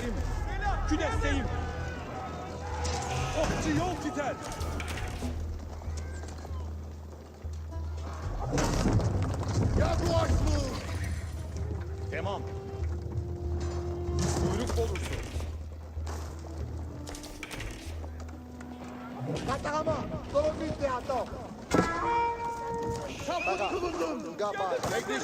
Battering does take a lot of javelin throws there, which actually is sort of a bad sign, because you'd rather not throw those javelins onto a siege weapon like that, which took 1 damage each. Definitely want to wish you could throw them there, but of course, they're auto-cast. I don't think there's anything you can do to stop it. There's no ability here for you to disable that ability or to prioritize target like in Company Heroes 2. Of course, this mining camp will be cleaved through.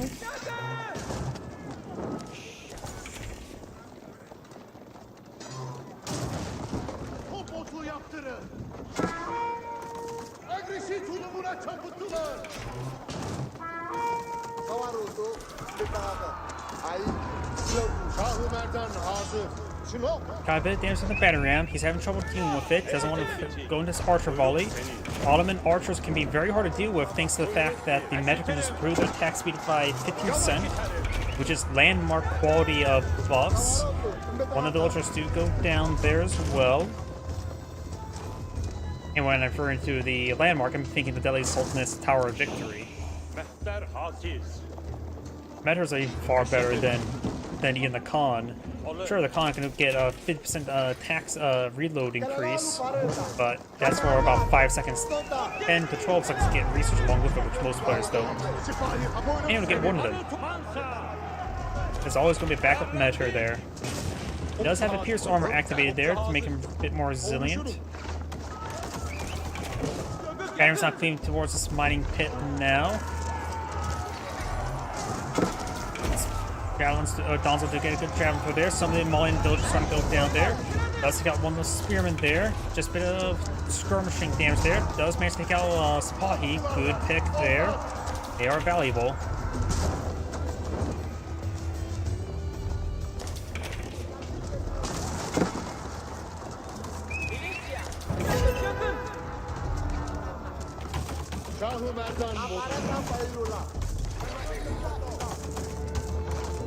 Oh, that's one way to take out the battering ram.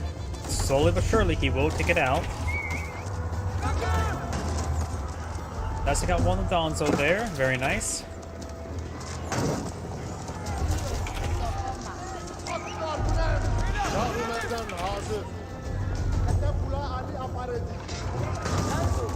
The fire pit, well, not fire pit, mining pit has been set on fire, so now it is a fire pit. Who had known stone can burn? All the U.S. Navy. After all, ships can burn as well. We do got a bit of damage there. And the mining pit is no longer set ablaze, though the villager there will go down trying to repair it up. He's starting to push into Blue's town center region. Does have the town center garrison, so there's a bit of fire support there, a bit of a spear brace in the Sipahi. Get a bit of damage there. The Ottoman force is taking a lot of damage from the withdrawal there, but of course did some good economic damage there. He so far killed off 7 villagers. Of course, the free economy for the Malians is quite nice, though it has been greatly damaged. Donzo advancing on forward. Donzo getting spear braces there. A bit of damage there. The Donzo may just want to push forward now. Engage with Sipahi. Javelin throwers now firing away. Unable to close on Metra, who's still providing pierce armor. Just one though. So Donzo mostly going down to Ottoman archers. Does get the village inside the town center now, firing away. Most of the Sipahi have gone down as well. A couple of them still remains.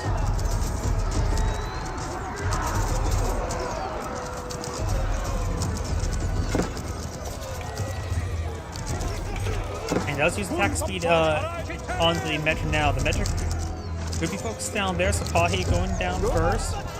Oh, way too much overkill. At this point in time, these many units in the region, he may just want to do a general A move in order to engage these units, because I see a lot of overkill there by the javelin throwers.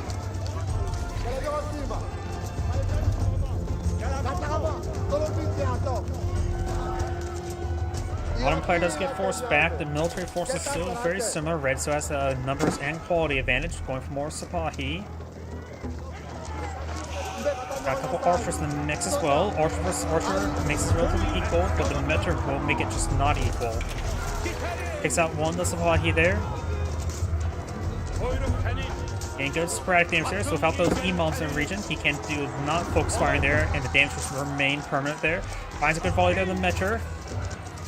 Good split there. And the Metra does go down as well, so now the Ottoman force is 15% weaker than it was beforehand.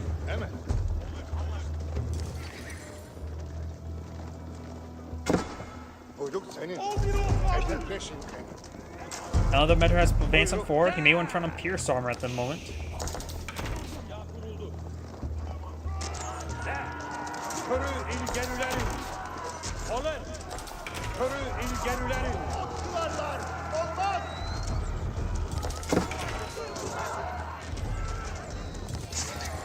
Spear brace there.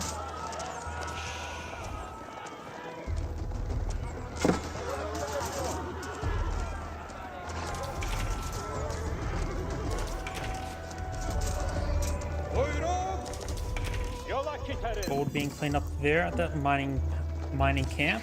There's still some gold over here, so you can put this 4 mining pits over that region. Metra took quite a bit of damage there. Let's see, he should be pretty close to putting out Vizier.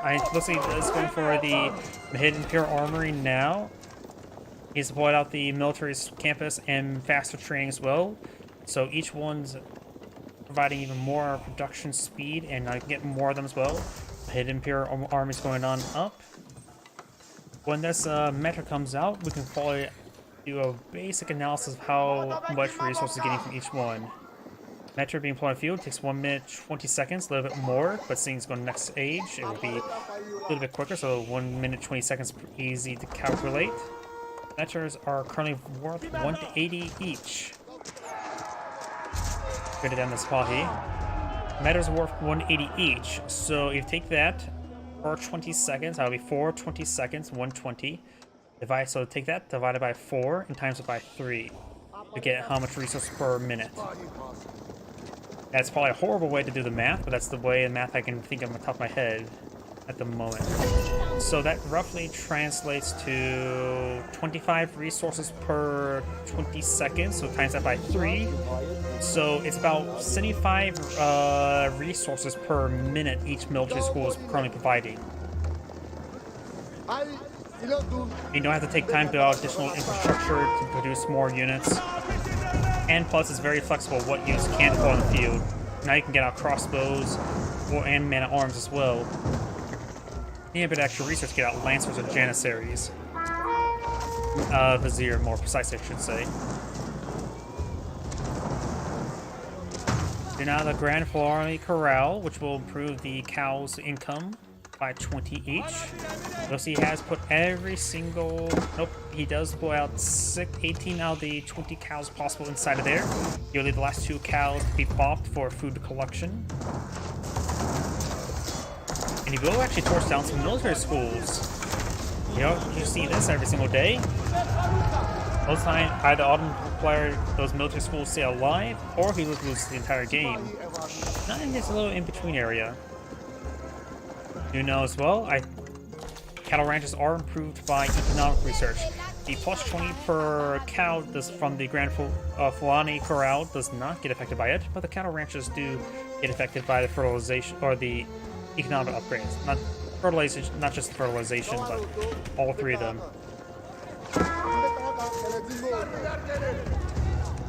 So right now the Malian player has plenty of food income. Also got some Janissaries pulling field. I think he used some Vizier on that. I didn't hear the Vizier selected.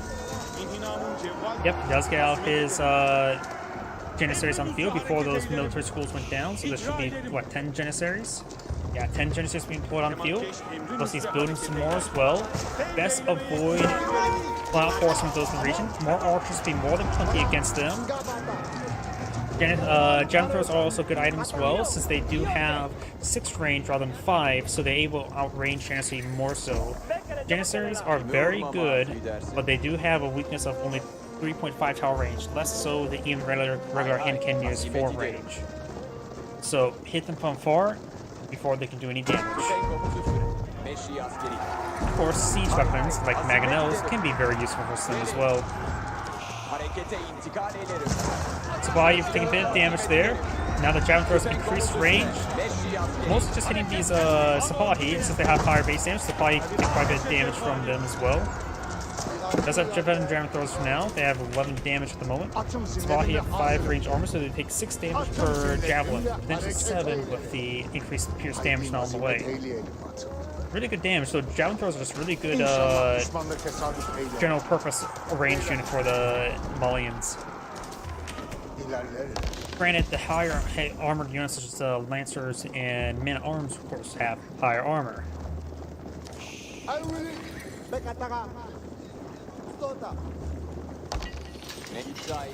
know the Javelin throwers do have, looks like they can get up to 20 damage in total with all the research. And Janissaries do have 90 health. So 5 javelins and they're down.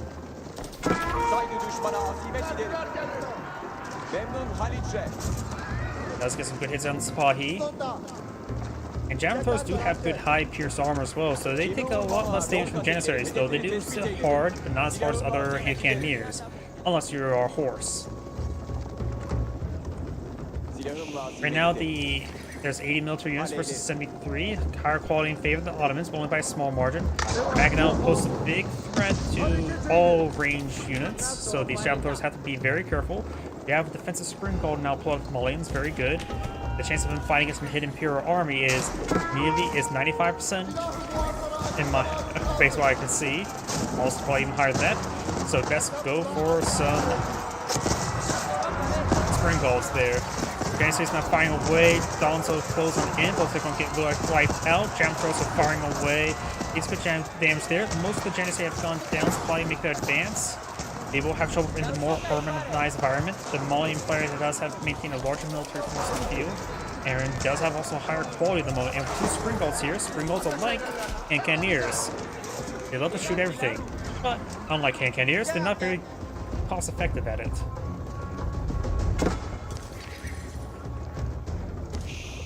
And the Ottoman force got disintegrated there by the mostly javelin thrower army. They have some more Donzo being employed on the field. His opponent is eyeing for more Sipahi, which are still a counter to the javelin thrower.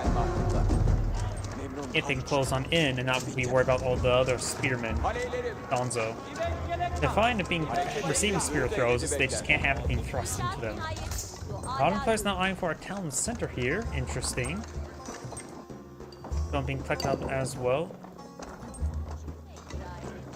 Is there any more Vizier? Nope, he does have one more Vizier he can get researched. He does have one of the most powerful trade capabilities with it. Trade bags, giving plus 40% gold collection rate, making it almost instantly better than even Mongol traders.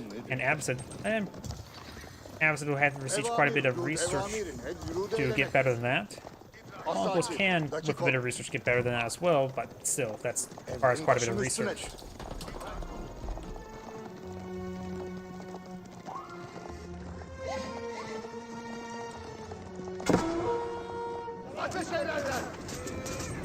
Do now have that Sipahi going on down. Got a mining pit over here. Could potentially throw out some more housing over here, but maybe blocked by the walls. Now it's trying to repair up the walls now. It's trying to stab through it as well. Does like the fortitude build there, increasing the attack speed by 50%. Imam will be stabbed to death. Got the Donzo now advancing up north up here. So far, the Alderman has killed off 16 Somalian villagers and does have additional town center here.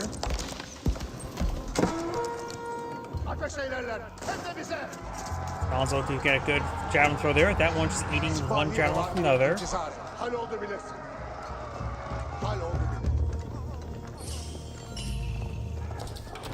Harekete intikal eyle.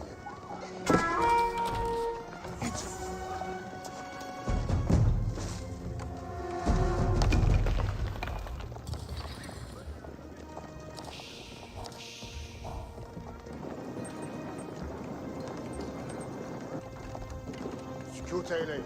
Bu önemli.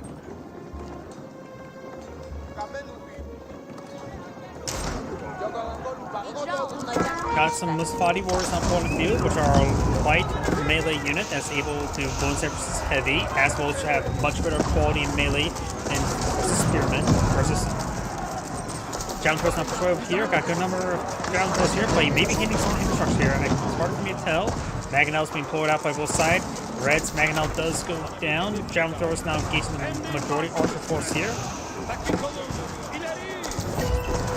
And the Metro is starting to see some fire there. Metro does go down. All of his movements go down. Mangonel finds a good volley here. Got some veterans from pulling out field as well. Mangonels can force fire against structures, do bonus damage. They do 96 damage structures, and that is the end of the replay. It's Andgrade saying, thank you for watching, and on to the next replay.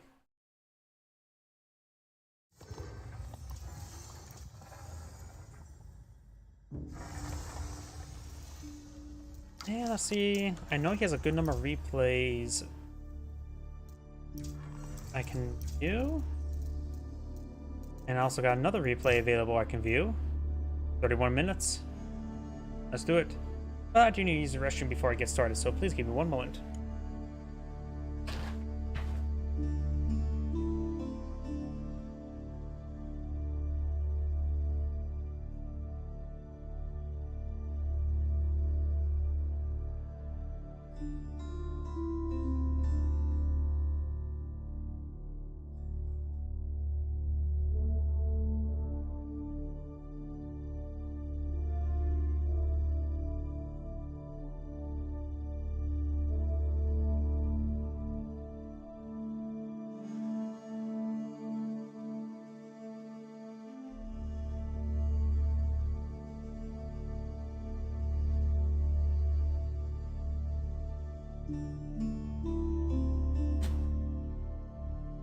I am back.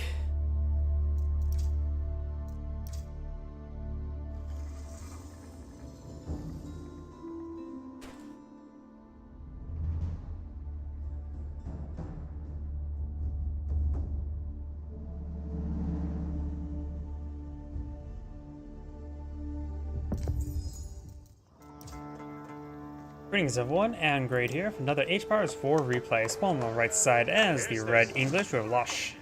Spawn on the left side as the Blue Mongols, we have Liquid Demu. We've got the OVO being pulled out over here, and both sides are probably an eye for some fishies. There's also a good number of forest puppers next to this fish deposit here, so pulling out a dock here, not only can we get some fishies, we can also take time to collect the forest puppers. So the Mongols have a great place with the forest puppers. By the way, let's talk about economic benefits. The English does have some of the strongest economic benefits of the game and through their vast farming bonuses. Their farms are half price. Their mills do provide massive resource production rate. Eventually they can get some extra gold to go along with it. Excuse me. We do got a good number of sheeple here, discovered by Blue. Does man steal some of those sheeple as well. And the English does have pulled out dock here. The Mongols have not deployed a dock out just yet. Mongols, wait. Oh, thank you for the... That's probably a YouTube description. I need to get a way to take a look at that. Oh, there's the villagers. I was wondering, where are the villagers? They're right there. It's like, there is... 12 villagers there, but I couldn't find any of them. English is vying for also barracks here. He's worried about any spearman rush. Some man-at-arms for defense will be very useful if that was going to be a threat. He does get out stable here, going for ×2 early horsemen. I never really compare the early horsemen to the vanguard men-at-arms. The vanguard men-at-arms does only have 2 melee armor. And what is it 8 damage or 10 damage himself? I would assume the vanguard men-at-arms would win versus early horsemen. As a ×2 early horseman on the field, going for ×2 horsemen afterwards.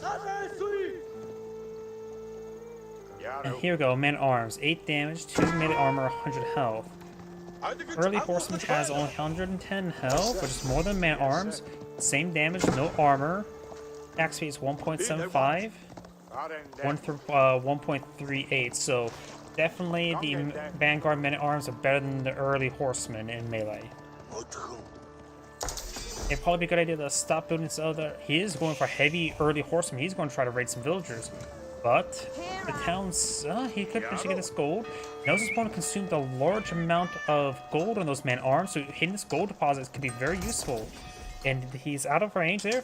Those take a couple arrow volleys there. Early horsemen only have 1 pierce armor. The English villagers are going to have to stand and fight. Early horseman now advancing forward. Does get a bit of damage there. He's outside the town center arrow range, and the English town center does have 2 arrows. Early horseman now is making its way up there. One of the English villagers do go down, but so does one of the early horsemen. Man-at-arms, vanguard man-at-arms may just want to fall back here. Early horseman, torch damage is course 10, so he does have the. If the early horseman come over here to try to torch down some stuff, it's going to take a bit of time before it gets sorted out there. Early horseman now really pushing on forward. There's the 10-sided arrow range. Does take out one of the early horsemen there, and a massive arrow volley raining on in.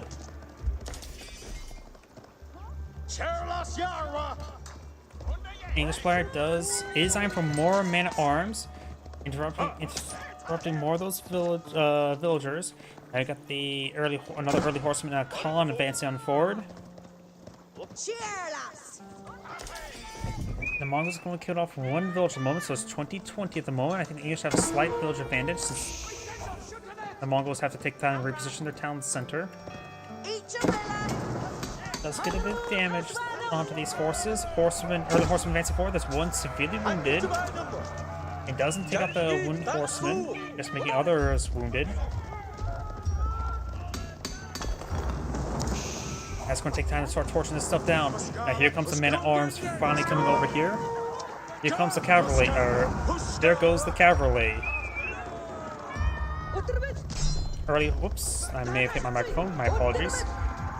Early horsemen are falling back. Do have the silver tree now being put on the field, which is the trader landmark. He does have access to trade posts equal distance. Both of them can be equally protected. And for the Mongols, which means not at all. And now the early horsemen are going to try to get some torch damage over here. Does use a speed arrow there to get around the water a little bit quicker, and does go back to the other side of the sea. Maybe start torching down the barracks could be useful. That is a large number of early horsemen. 9 early horsemen have been deployed on the field. The English took a lot of economic damage there. There's only 1 village going down, but the fact that those villages have been pulled off the line for so much is economic damage. Yes, sir. It may not be great economic damage, but it is economic damage, which allows the Mongols to get an early advantage. Or should I remove the early advantage, going for regular horsemen. That's all going on up. I never compared early or regular horsemen to vanguard men-at-arms. They do get a bit more health, 1 more damage, so they may not be in equal footing. And probably not. The vanguard men-at-arms may still win this fight.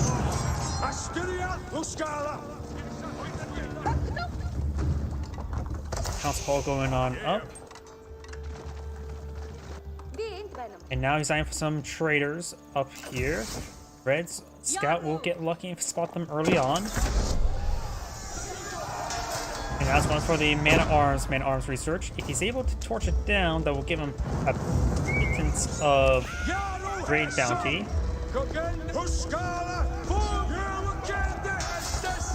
Maybe going for a couple spearmen would be in order. After all, the English can't get feudal Dark Age spearmen. They don't, which means they can get immediately hardened spearmen. So they can't get spearmen. They can only get hardened spearmen.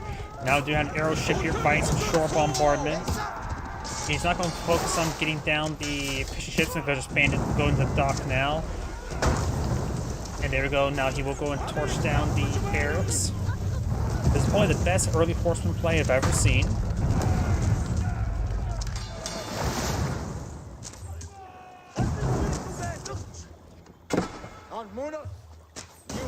I'll say, when it comes to early horseman play, the English men-at-arms are good general purpose units. Simply just can't deploy out good units. We got archer ship here engaging the horsemen. Does he got 2 of the wounded horsemen there?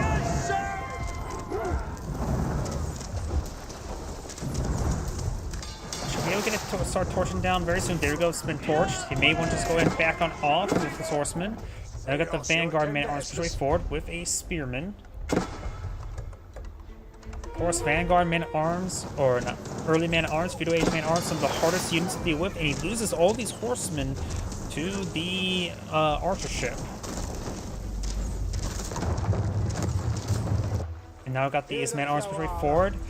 We do have this jump advancing forward. I don't think he can traverse this water. He may be able to. We do have a outpost here, being upgraded with arrow slits, but we'll have that trouble here. Yeah, you can't traverse that stream to get to the archer ship and fight some short bombardment up here. He also does need another gear over here, or just retest these villages on those closer,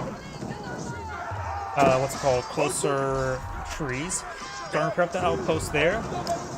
Does get enough health on there to stay a little bit more alive. These traders may go down. Nope, he's not focused on the traders. He does take up the spearmen there. The outpost does go down. The villagers need to run away. Keshiks need to start just attacking forward. Does lose a pair of villagers there.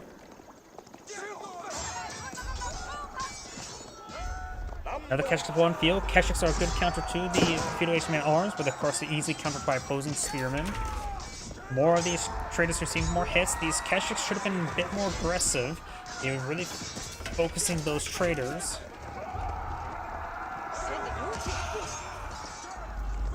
Another Keshiks is quite wounded. Going for a charge attack there. The charge attack is a good alpha strike. Does manage to get the higher health one hit there for a moment. On the wounded ones to get a couple more hits. Great micro there with Keshiks. Now these ones are severely wounded. If someone could pull out some palisade walls from the torch down, that'd be great. And now this archer ship will fight some shore bombardment here. Got some fishing ships here. I say 3 and 3 will probably be more than fine. And going for more archer ships for shore bombardment is actually quite useful. After all, archer ships are far superior than archers in 1v1 combat, or even group combat versus one. It does manage to get these guys back in, get a little bit extra health. These guys are wounded. I want to say just try to get them healed up, but there's no way to heal them up in this age. They have gear being plotted out over here, collecting some berries. He does have a handful of traders in the field. Currently just the one. Oof. I know he had 3, but I didn't realize he lost those other 2 as well. Both sides have killed off 3 villagers, but I think those 3 were all traders, Mongol traders. Not traitors, but traders.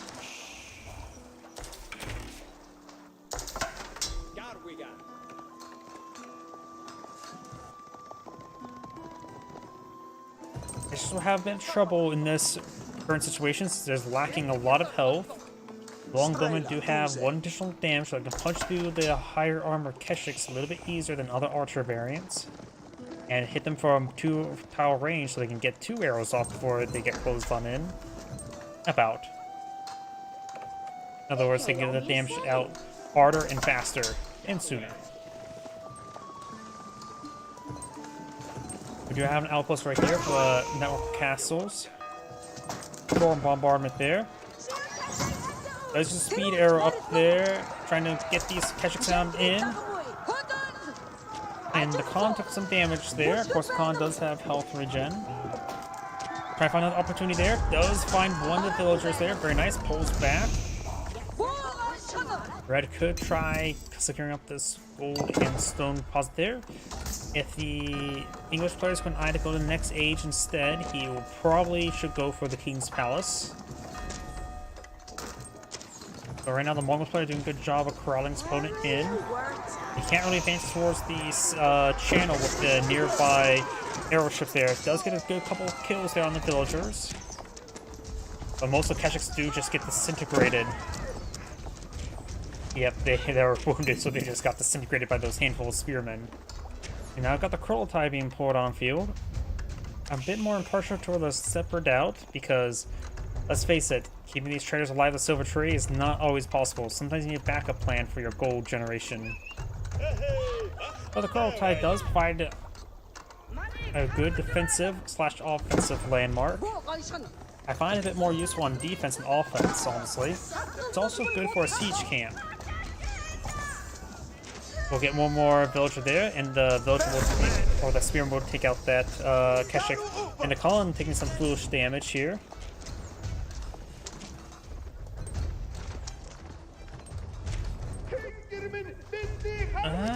He went for a heavy amount of fishing ships here. There's a lot of short fish here, so they can last give him food quite a bit of time, and it's only a matter of time before the English player breaks out.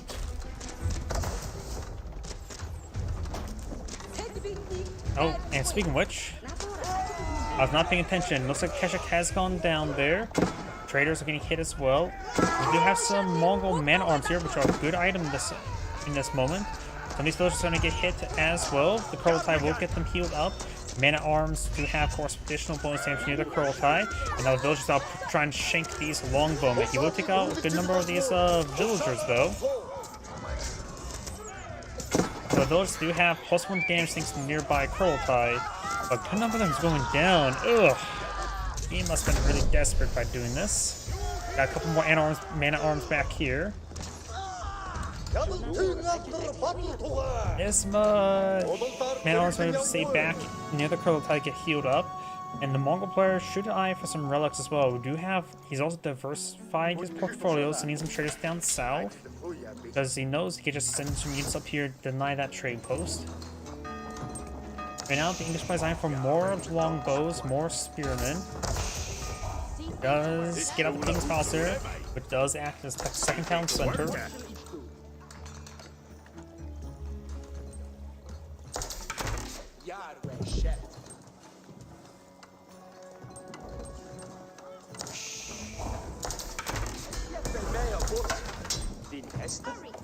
What needeth work?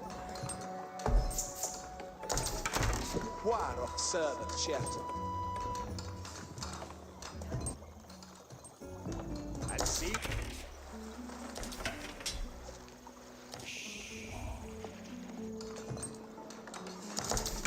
Let's come see they work. Looks like some of these sheep also being collected up there. That'll help fertilize the field, that sheep carcass. Getting some scouting on in. We do now have the pierce damage not being researched, and also some veteran spearmen research. The English right now, of course, can get out that armor-clad man-at-arms, making his man-at-arms far superior to the Mongols' man-at-arms. He's right now going for some knights, longbows, and spearmen, though. Trying to engage this trade line. He has a good number of traders up here. Currently, he has 20 traders active, getting full advantage of the Silk Road bonus.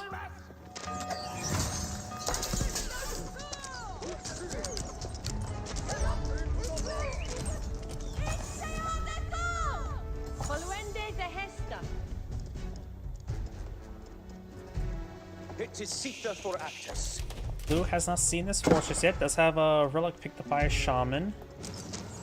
Man-arms taking time to torch down some of his stuff, and let's take a look at the Ovo. The Ovo is out of the stone to collect on up. He does not have any research right now on the Ovo. And a good number of these traders will start going on down. Does take out a massive number of traders there. He's down to 17. Man-arms now being built on in. A mix of man-arms and cash could be very useful up here. These man-arms doing some great damage there, able to find some of these military forces. Sometimes just killing your opponent's military force is the best way to keep your traders alive.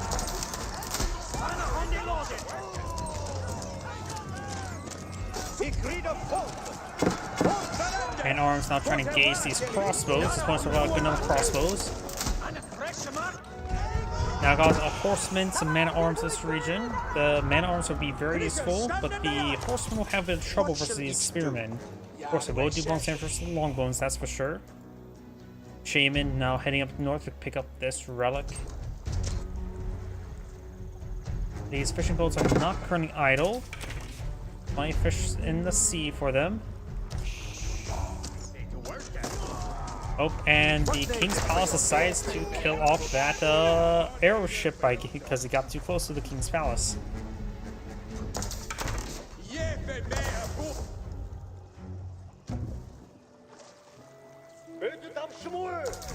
Good number of traders here. We got a trader a little bit idle there as well.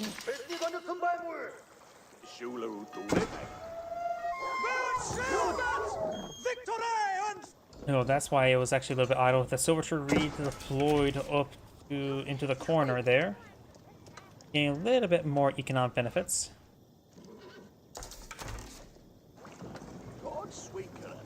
And blue may want to eye to get out some outposts in this region to increase the movement speed of these traders. Now I've got these forces advancing around. They're actually just trying to head to the stone deposit. They think there's an ovoe there, which there's currently not. The ovoe has not been rebuilt, so he's not getting any stone income.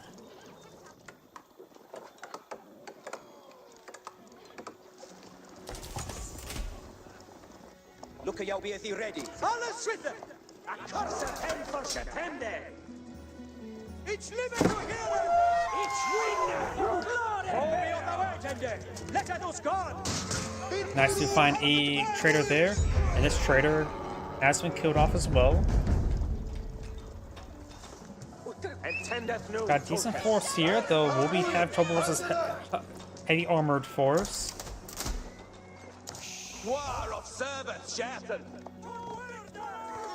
Nice to find themselves another trader there, takes that one out as well.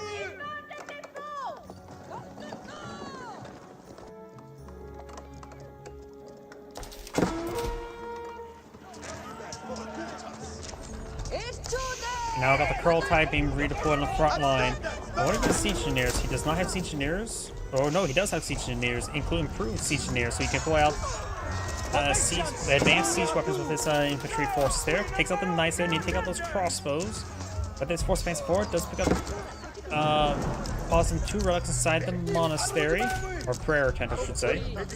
More crossbows being pulled out by the Mongols.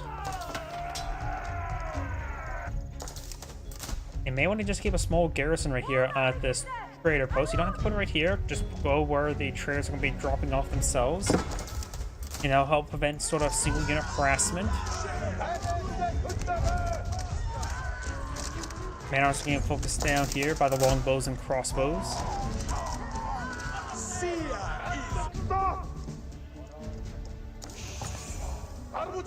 I got this force now advancing down south. Some crossbow hits there.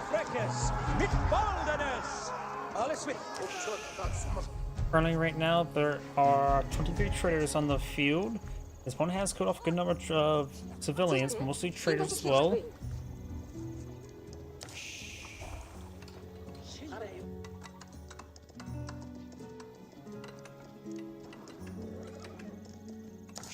To give you an idea how when these traders produce a profit, once they make one 4-round trip, they pay for themselves, because right now they do cost from the Silver Tree 96 resources, and each load is 70. Crossbows push right forward with some man-at-arms in front. The man-at-arms will go down by a large number of crossbows and archers, longbowmen here. We get forced back. Up here we got the veteran spearman taking out the imam, or just a monk, not imam.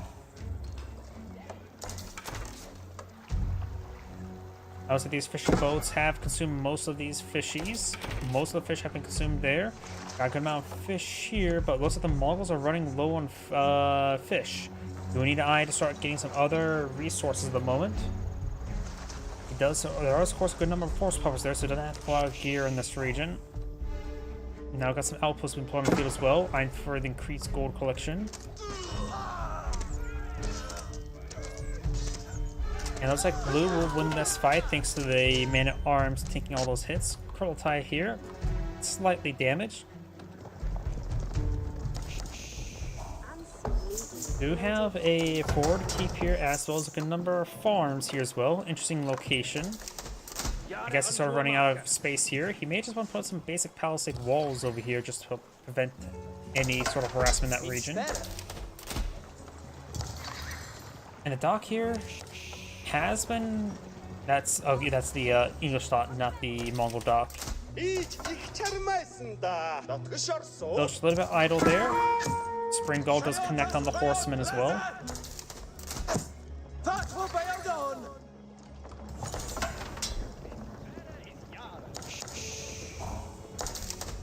Something to shed.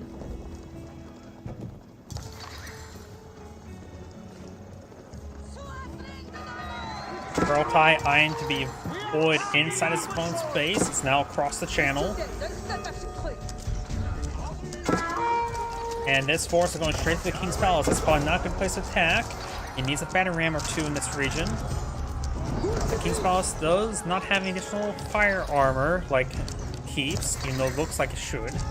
Now with the horsemen and spearmen advancing forward, the Kurultai may want to pack up and get on out of there. Line of palisade walls being put up by the English now. I'm not sure what he was trying to do with that force. The Kurultai just need to pack up and run.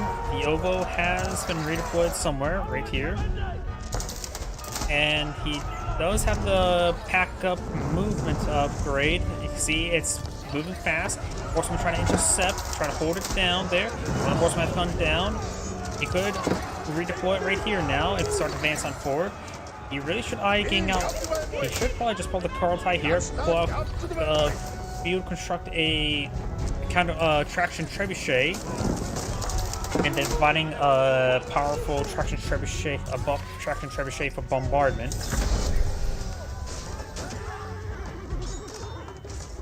Horsemen now being focused on down here.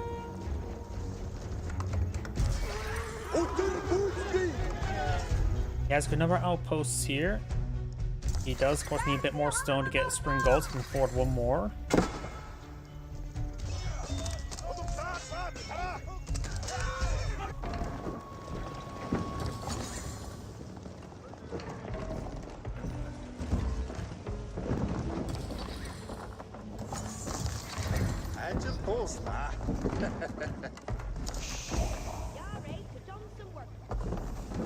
And now we've got a good number of battering rams being employed on the field. Horsemen trying to make their advance, catches, of course, a good counter to the horsemen. You know how now the shaman trying to pick up a relic. 2 relics have been picked up or sorted there. The other 2 are here and over here. Horsemen not getting attacked there, not on the shaman either.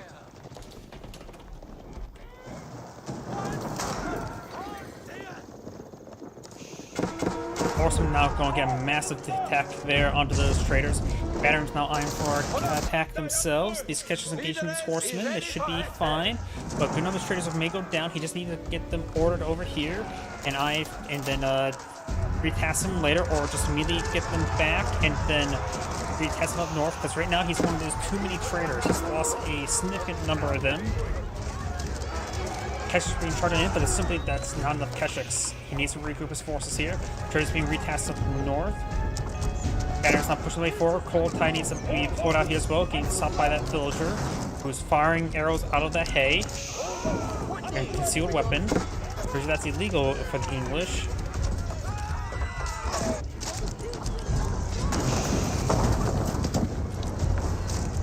Especially if you're Irish, if it's illegal. Now we've got the horsemen taking out some of these villagers there. Right now there's 116 workers versus 88. The Mongol army is inside his opponent's borders. He may want to send these units here that start torching out the farms or hit those villagers. And right now he's going to hit the council hall there. He can lose both these landmarks. He will lose. He's trying to build the Berkshire Castle over here, which will deny the usage of this trade post. More traders being still in the region. Man-at-arms engaging these various forces. They should win. He's sending 40 villagers around to the Berkshire Castle Palace. Forcing out the mix of everything. They're trying to hit the crossbowmen first. Council Hall has gone down. Magno finds a hit there, getting a good hit there on the crossbow force. And now he does have the Berkshire Castle there, so losing the primary town center will not make him lose game. Just put a big damper on village production since that's his only town center there.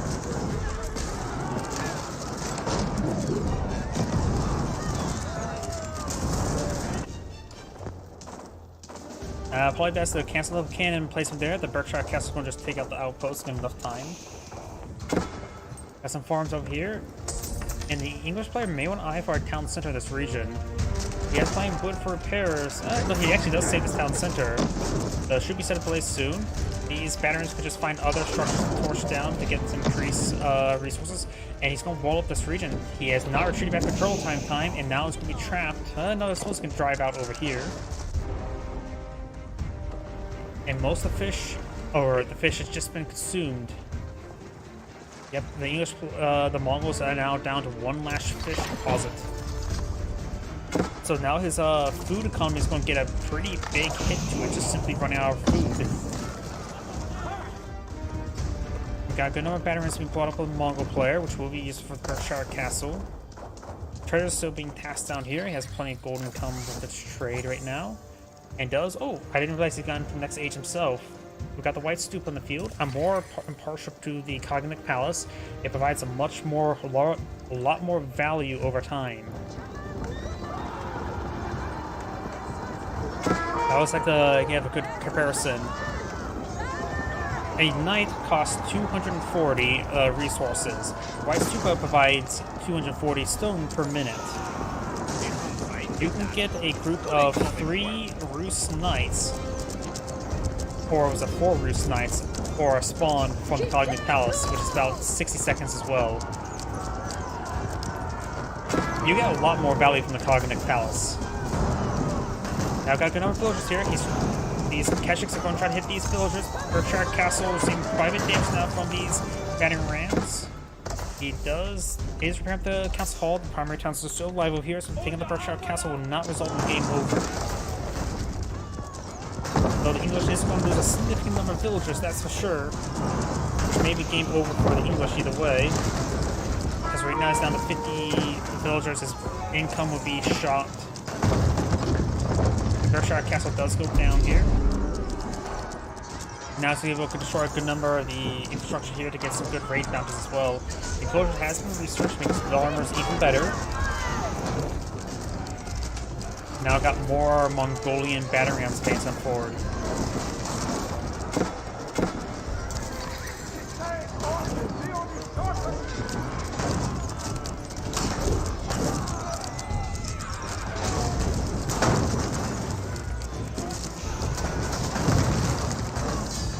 And that is the end of the replay. This is Angrade saying, thank you for watching, and on to the next replay.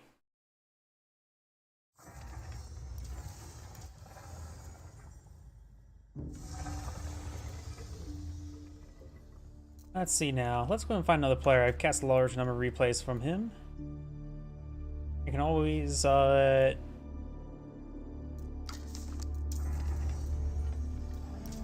some more of his tomorrow. So got a good number of replays possible. 16 is a little bit too short.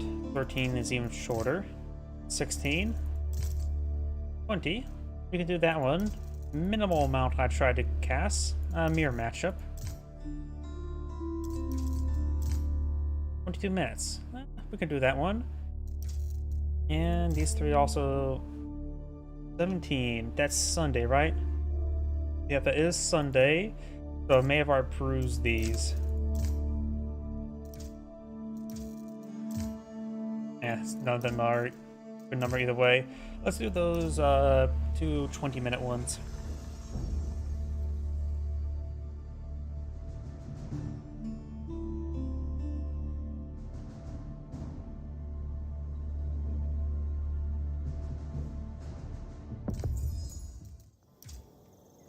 Greetings everyone, Angrade here for another Age of Empires 4 replay. Spawn on the bottom side as the blue Mongols, we have War TX.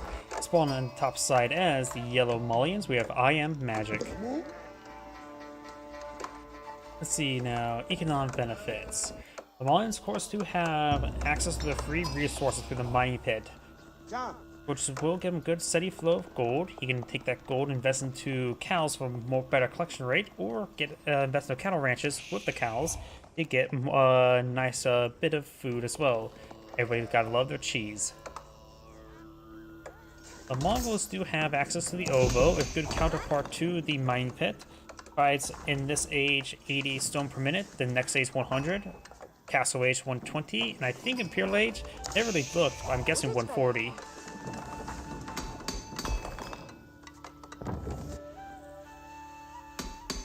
Additionally, they can take that stone and invest in various things, such as ×2 spearmen, such as we see here now. But ×2 spearmen not being put on the field is aiming for a bit of aggression. The mining pit's on the back side, which is a bit farther away to get around, but still out of range of the town center arrows, so he should be some housing here. You notice fighting against the Mongols, he probably should have put out his housing on this side here, so it's easier to protect. Chance of seeing any sort of aggression is very likely. However, the Mongol still needs to scout out the place in the mining pit. Spear now moving around, got a pair of villagers here. He's maybe eyeing for a board outpost and doesn't like the fact that he doesn't see proper attacking. He sees the mining pit now, but decides to fall back these villagers immediately. He's like, didn't see it. Just didn't want to spend too much time with two villagers idle like that.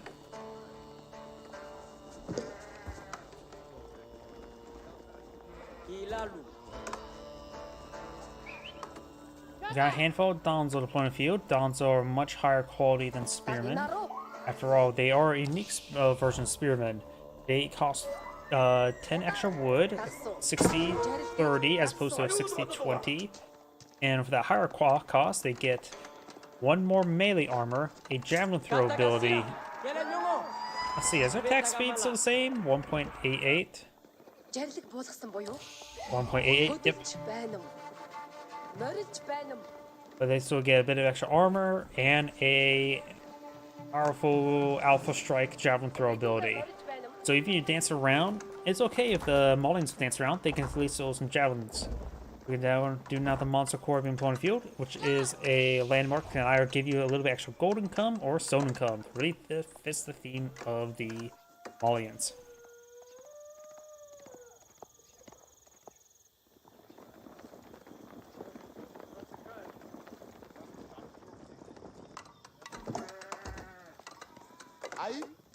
Now, do you have the Silver Tree being put on the field? A unique landmark, which allows him to pull out his traders for 40% less gold and 40% faster. Make it so every single trader costs 96 units of resources.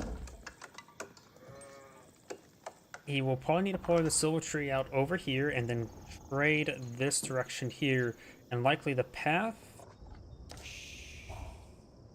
probably go over up around the trees and down below.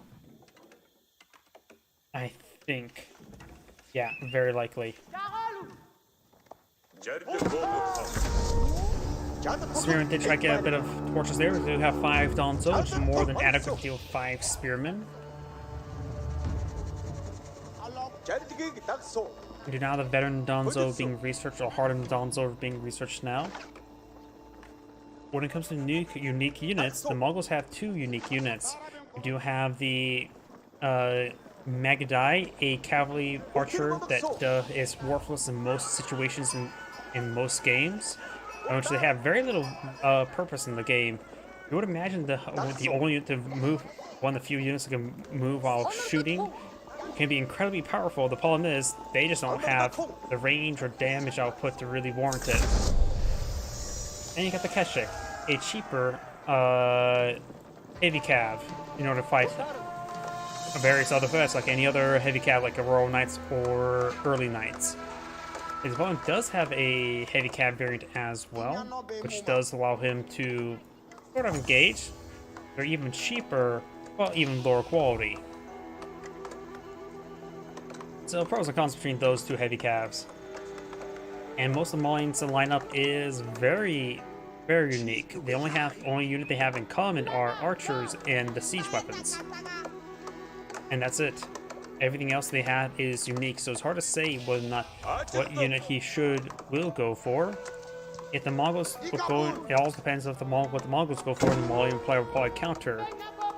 If the Mongol player goes for Sofas or for warrior scouts, then the Mongols probably just go for Keshiks in return.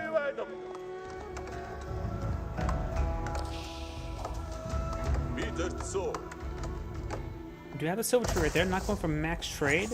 This right here will probably net him about 50 gold per trip, I'm assuming. Assuming he gets all his trade bounty. Not trade bounty, Silk Road.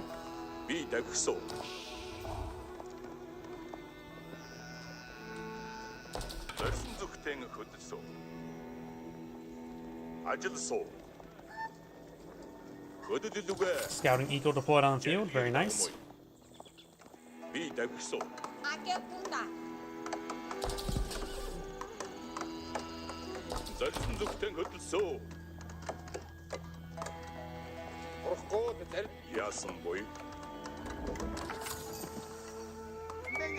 Line of palisade walls going on up here. Trying to close the area. Grab takes out the Khan there. Got the Hardened Spearman and some pair of archers on the field. Spearmen, of course, are counter to the Donzo. Does destroy all those walls there with a single torch throw. Very nice. And do have a pair of Keshiks out in the field as well. Do have one cattle ranch fully filled, 2 more available for cows. He does have plenty of sheep here for food collection. He may be running a little bit low, honestly. I see a couple sheep remaining.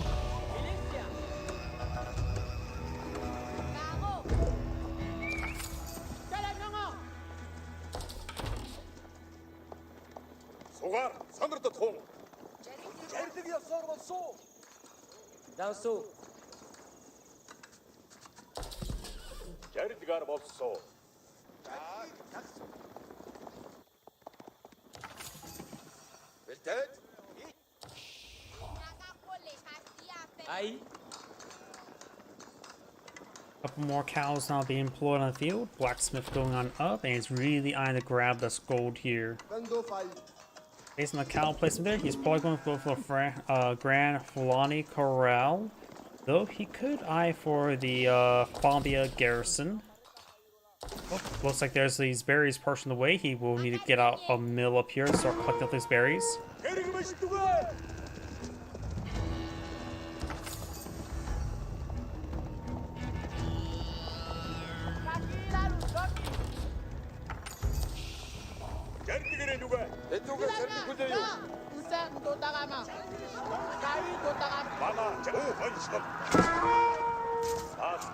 Good damage there onto those Keshiks.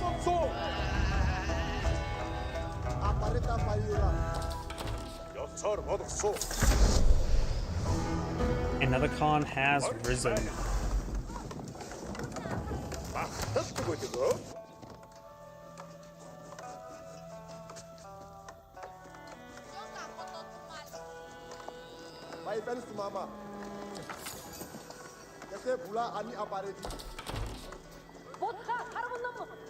More cows being employed on Elt.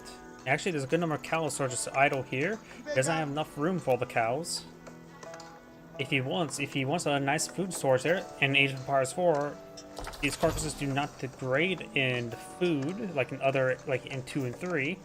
You can always bop them later and then have a nice little storage of cows. At least food there to be obtained. Does pull 3 of the cows over here in the cattle ranch. Very nice. You may just like to take time and bop this cow. Not currently building any more cows at the moment. Maybe he's not going to go for the Grand Fulani Corral. And maybe sign just for maybe 5 cattle ranches and eye the rest for food.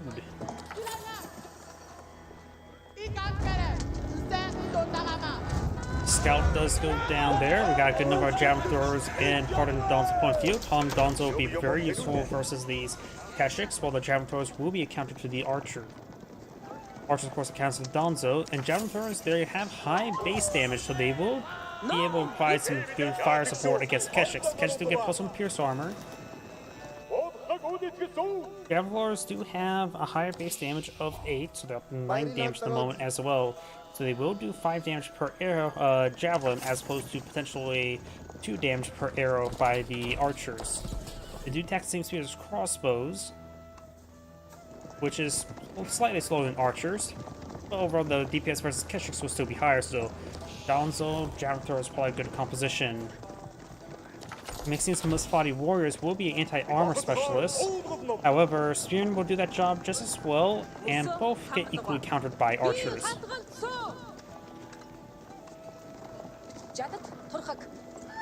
Mongol Spearmen, however, are not being directly countered. Arden Danzo do have, of course, +1 pierce armor.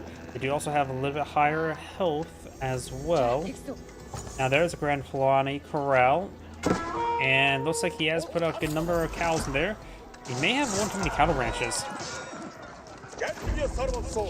Keshiks do see a bit of damage there. Danzo now engaging. See a bit of damage there. Javelin Throwers trying to hit those Javelin Throwers there with the Keshiks. Archers just need to pursue those Danzo.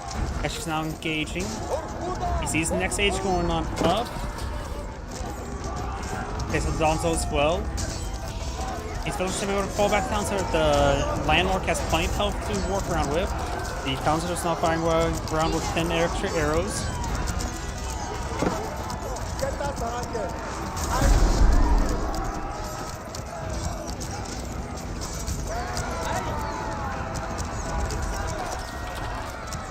And also the Mongols archers still move around, trying to find some other villagers there. Well, between these ones, he has killed off 12 villagers at the moment, and the traders are in good numbers on the field. We should take a look to see how much money they're bringing in per run. Ovo is now depleted. 1, 2, 3, 4, 5, 6, 7, 8. Yep, one too many cattle ranches. You can only have 20 cows, so 3. And you can only hit, so and each cattle ranch holds up to 3, so you need 7 to get potential up to 21, or in this case, 20. So one too many cattle ranches there. Cattle ranches are on 100 wood, so they're relatively cheap, so I don't want to waste resources like that. And now do have a pretty good spike in food income. There's some bought cows over here still being collected on up. Didn't get a whole lot of extra Danzo, just on the one moment. Javelin Throwers started stepping around. And the archers is getting some good general damage here. Mongols have not aged up just yet. Doesn't have the town center firing as well. You could actually throw these villagers and you get inside the town center, took a bit of damage there. Javelin Throwers could just get inside the town center as well. Even though they do less damage in there, they'll be at least be protected. Now do got a big number of sails coming out on the field. He may be eyeing for sofas or for veteran warrior scouts. Warrior scouts don't get any bonus damage versus range, but veteran warrior scouts do get the bonus damage versus range. They don't have any inherent pierce armor though. So either is a possibility at the moment. His opponent right now is deploying out more archers, more Keshiks, so I think mass veteran warrior scout may be better than sofas. Sofas of course much heavier armor. We've got another Curl Tide on being put on the field.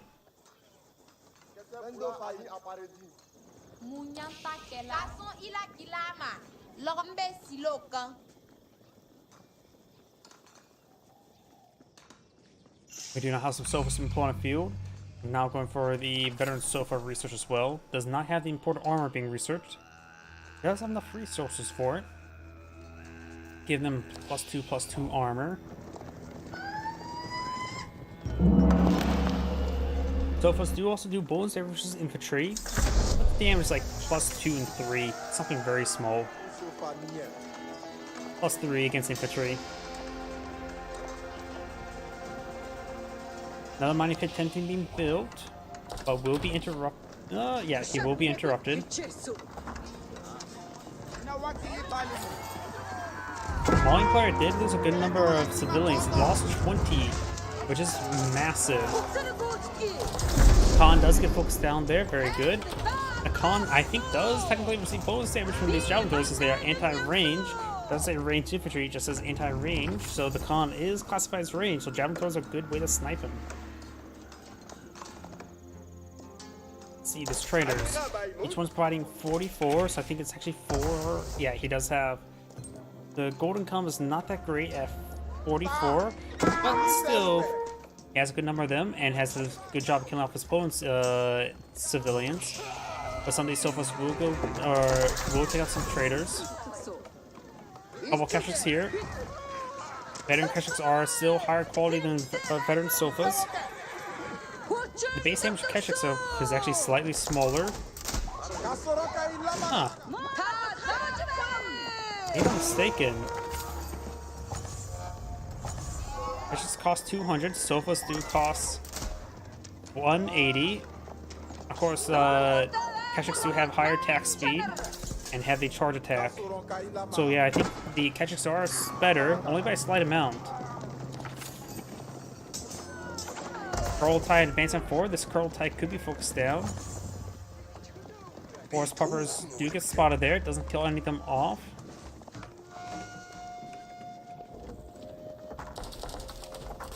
And also as well, sofas do have a little less armor. And they have 3 base armor plus the veteran Keshiks 4. There's the veteran Keshiks. But the +2/+2 armor, they'll get up to 5.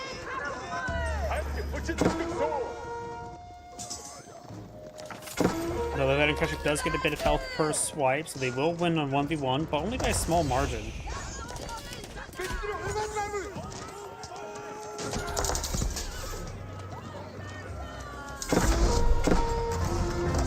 Kurultai not being focused down. If he's completely surrounded, the Kurultai can be destroyed.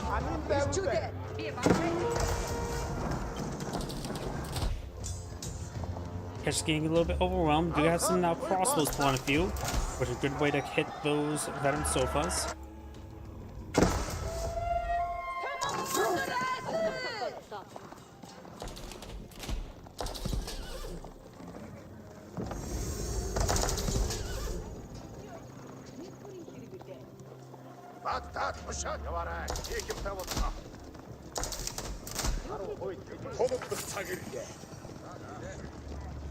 It's a good health regen right there.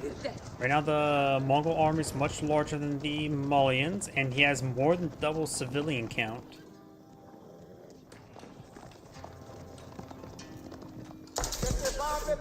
He has almost twice the population on the field as well. Keshik's now spawning down south to engage. And his opponent as well with the Silver Tree. It's a double-edged sword. You have no way to keep your traders secure if you assuming you don't deploy out garrison. At this point in time, you may want to get out a small group of spearmen on each side of these trader posts. It just allows a good number of traders there. These sofas now push way forward. Let's get a good hit there. Thanks to the Yam network, these cavalry can move much faster to engage. And the traders, of course, move faster to escape. That one does still go down as well.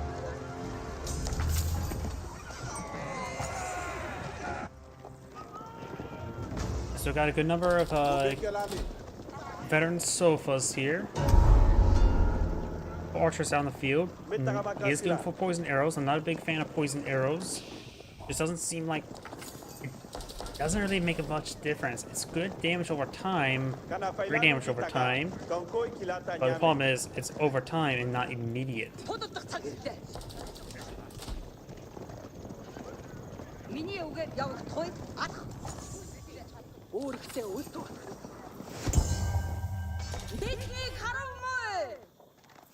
Looks like the Imam will be focused down. Yellow's picked up 3 relics. Blue has not touched any of their relics, which may have been an oversight. This relic could be claimed by Blue. Sova's now going to hit this trade line. Blue's not lining for a counterattack. He does have siege engineers, so he can pass pull out some battering rams. He will lose a good number of traders, and if he doesn't win the game now, he's going to lose the game outright because he's going to lose a good number of traders himself. He's losing a good amount of civilians. Kurultai will be deployed right there. Mangonel deployed out of the field, which does 2 points damage to structures. Sounds like it has no extra arrows at the moment. They got another these villagers. Sofas are falling on back. He can't do a mutual base race because the prototype is in his own base.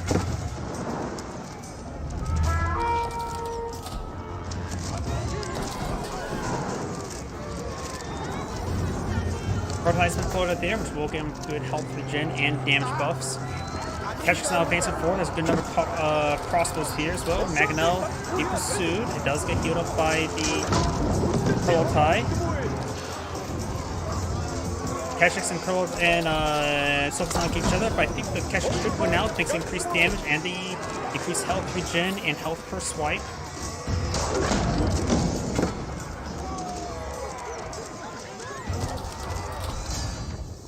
And that is the end of the replay. This is Android saying thank you for watching, and on to the next replay.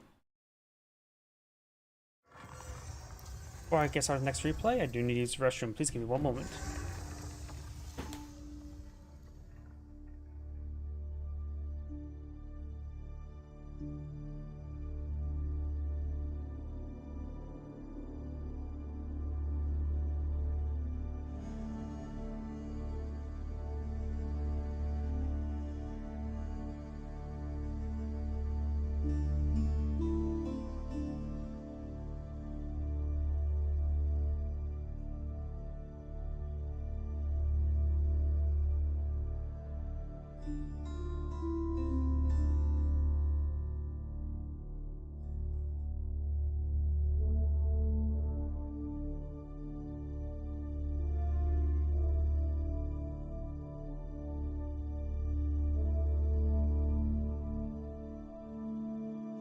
I am back.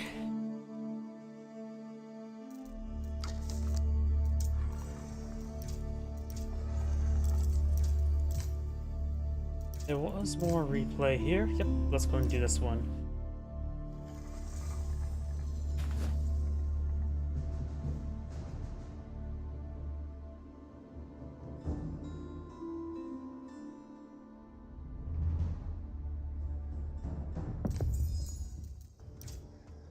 Greetings everyone, Angrade here for another H-Powers 4 replay.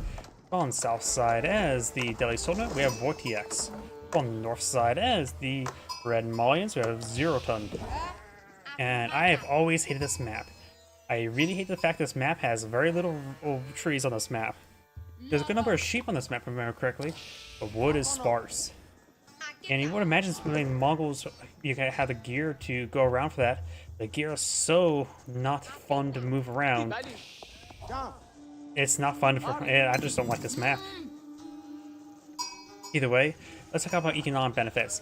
Delhi has free research, which does result in a lot of technically free income over time, as well as able to gain some good momentum. Though they don't get any timing taxes, so research does take an extended amount of time. The income for the free resource does mean you don't have to worry about collecting up resources to deploy out those you don't have to worry about collecting those resources before those getting those research started as well. The Malians do have a couple unique economic benefits. Of course, you got the mining pit here, which does allow him to collect some extra gold. He does manage to get a large one nearby as well, so he should be able to get even more gold income from this initial one. Eventually, you can take that gold and turn it into cows, and you can get some free food from that. You have the monster core going on up. It is a landmark that allows him to get either 75 gold per minute or 75 stone per minute. The Delhi Sultan is right now deploying at the Tower of Victory, a powerful landmark to give all of your infantry units around within its sphere of influence extra attack speed. Can ramp to 15 or 20%. 20%. And got a good number of sheep will have on the team. This map has a lot of sheep. May be low on wood, but it's good on sheep. Malians, however, a bit striking out on sheep. You should have much more sheep than that, while the Delhi Sultanate have a whole flock of sheep. The flock, herd, is a plural term for sheep, or a group of sheep. Sheeple. I just want to use the term sheeple. Yeah, and of course we got that message up there. I'm going to switch to the other players. I don't want to see that message. Oh, Garrison Scholars. I can't Garrison Scholars. I'm an observer. We got some economics coming out for the Malian player now. Does get a full mining pit here, which will give him the full 140 gold per minute. Do you have... Oh yeah, let's talk about unique units. Deadly Sword in this age can evolve the Ghazi Raider, a horseman that hits harder but slower. Has a bit of extra health going with it, but I don't think it costs any additional costs. Oh, yeah, it does cost 20 extra resources. The Malian's loadout is completely unique, barring the archer and the siege weapons. So, against this, he'll apply the class from Danzo. If he pulls out archers, he can get out some javelin throwers engaged, or his own archers to go along with it. This house will go down.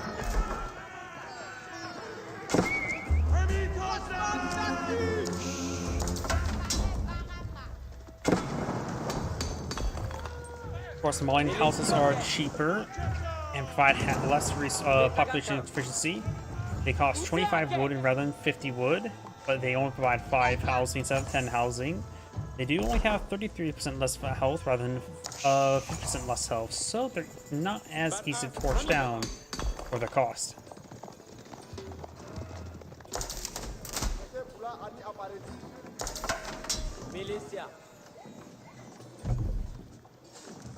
And now the Ghazi Raiders and the scout moving around. Got 5 Ghazi Raiders. You have a handful of Arden Danzo here. A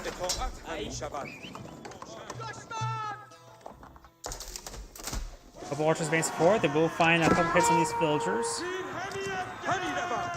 The course of the attack is 12, so their initial attacks are much better than regular horsemen.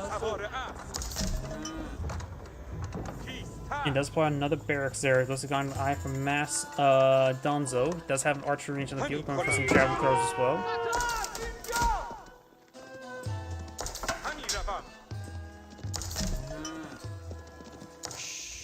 You gotta spot these pair of archers now. This house has been rebuilt, so the mining pit does have 140.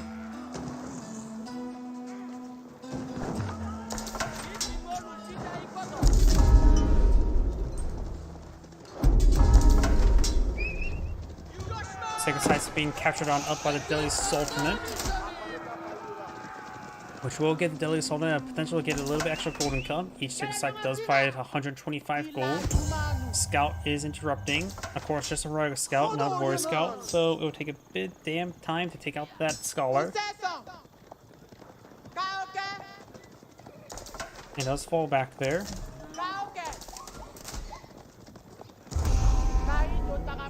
And the second side has been captured.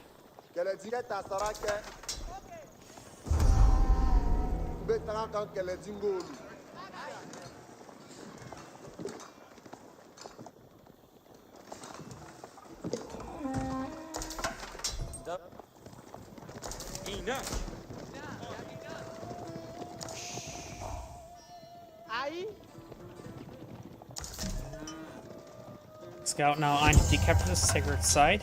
The scholar is now heading over to this sacred site now.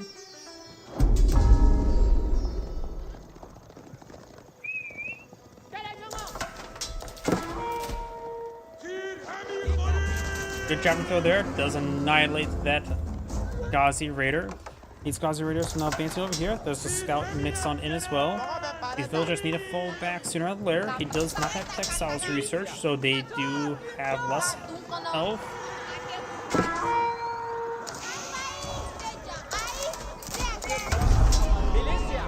Does got one of the Ghazi Raiders there. And forces him to fall back. Sacred Site has not been decaptured at the moment. Very close though. Now all Sacred Site's captured by Blue, so now his opponent has 10 minutes to decapture the Sacred Site. Congratulations, he did, with seconds to spare. A lot of seconds to spare. Now we got the professional scalping research and the iron on the mesh. And this map here has tiny deer deposits as well. Another reason why I don't like this map. Not the big deer deposits. But the Deadly Sultanate could deploy a handful of scouts and start picking them up and transporting back home. This is one of the few maps where professional scouts could be useful, and it costs so much. I really hate how the fact professional scout should not cost this much. It should not cost 350 resources.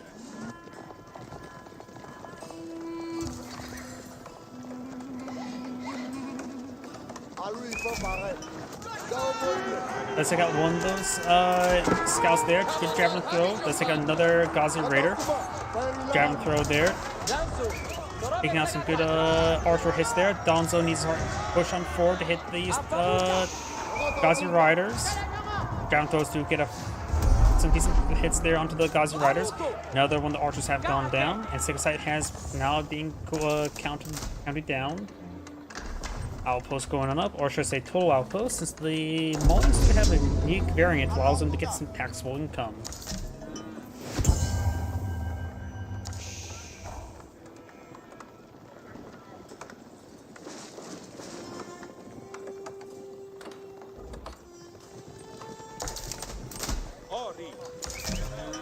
We got 12 Ghazi Raiders advancing forward. He does fall back inside the outpost. This outpost can go down. It's not fortified.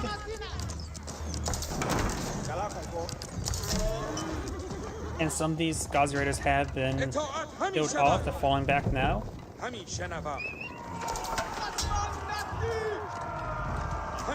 The Ghazi Raider does go down now.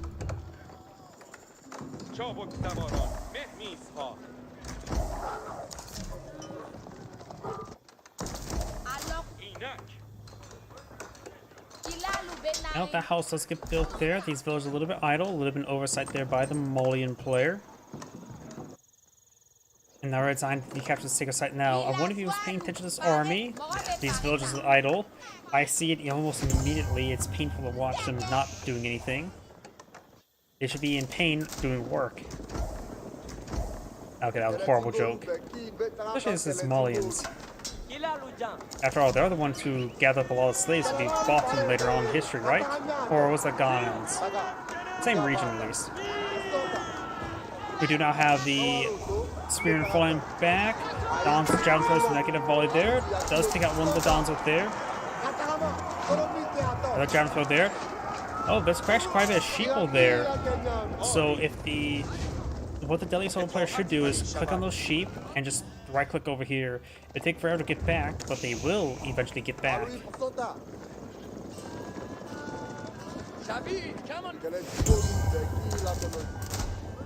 So now the Compound Defender now being researched by Deadly Soul, which I believe is a landmark with unique research capability, right? Nope, it allows him to get reduction in stone cost, and his infantry units can build out stone walls and gates and towers. I'll just follow him back.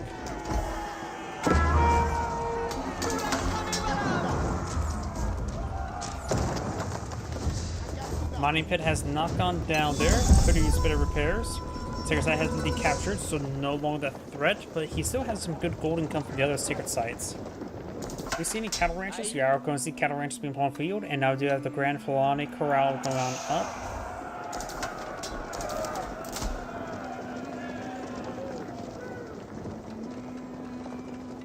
His forces are making their way north.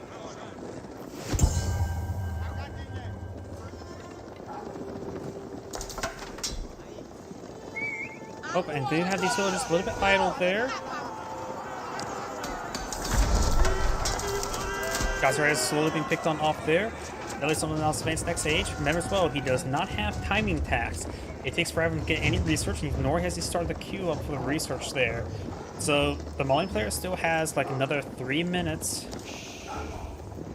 3 minutes, 22 seconds before to get the next stage before his opponent starts getting a sizable advantage. Though it does take time for him to research his own stuff. Which, how long does that take? Now thinking about it. I just click on stuff and go. 30 seconds. So he has another 2 minutes when that counted up to finish the Grand Fulani Corral before his opponent has a tech advantage.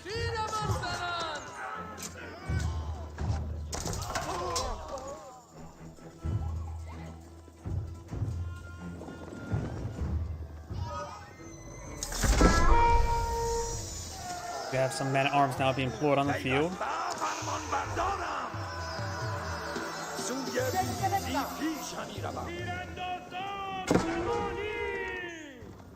Ilola, alu samatalu tu.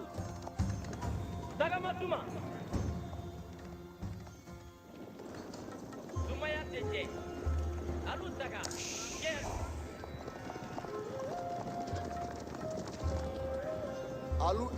Got a sizable force here. Got a lot of veteran research there as well.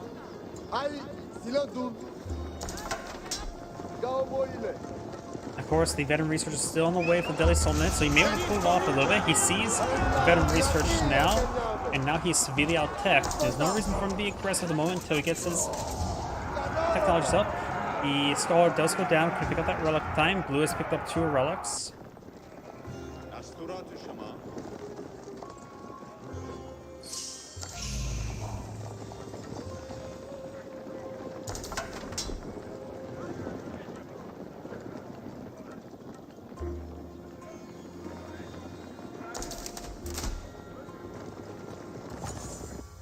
Mbekila lu sotola.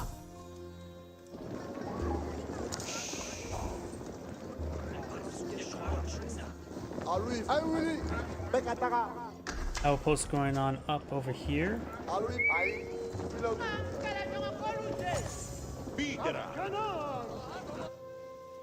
Got the scout and Donzo trying to hit that Imam or Scholar. He should be able to pick it up and get the conversion off. He should be able to convert before dying.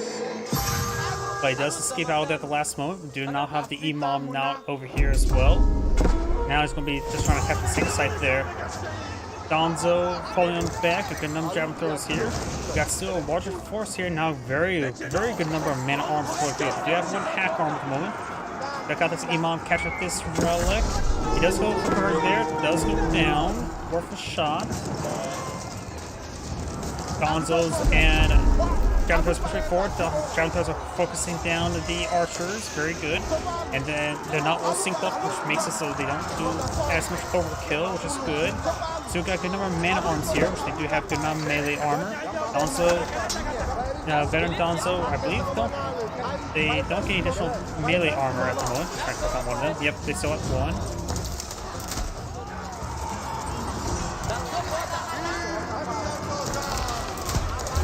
Does take out one of the lancers there.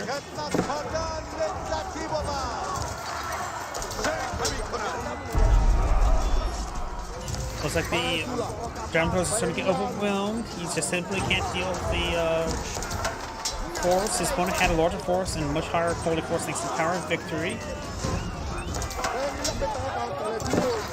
Ground force should be microed away. He had nothing to stop these men-at-arms. He needs some Musfati warriors. But of course, they do get countered by the archers. Some Sofas will be good. Villagers have been consuming all that wood, falling back now. The Mon player still has some good food and gold generation going on in. The economies right now appears to be better. Looks like inside the town center, but now it's fully garrisoned. So these cows are going to be running free soon. You can try tipping the cows as well. It's being near the Grand Fallen Corral does give them some good food generation. And we have +1 pierce armor, and counts of the arrows are doing 8 damage each, so they do 3 damage per arrow. There's a decent amount.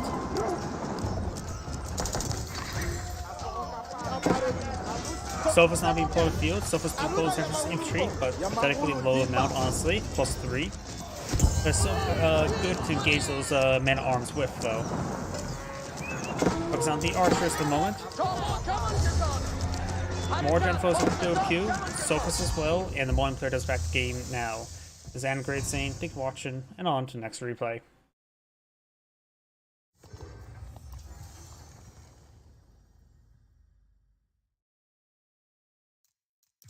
I hit yes. Come on now, I'm trying to Alt-Tab.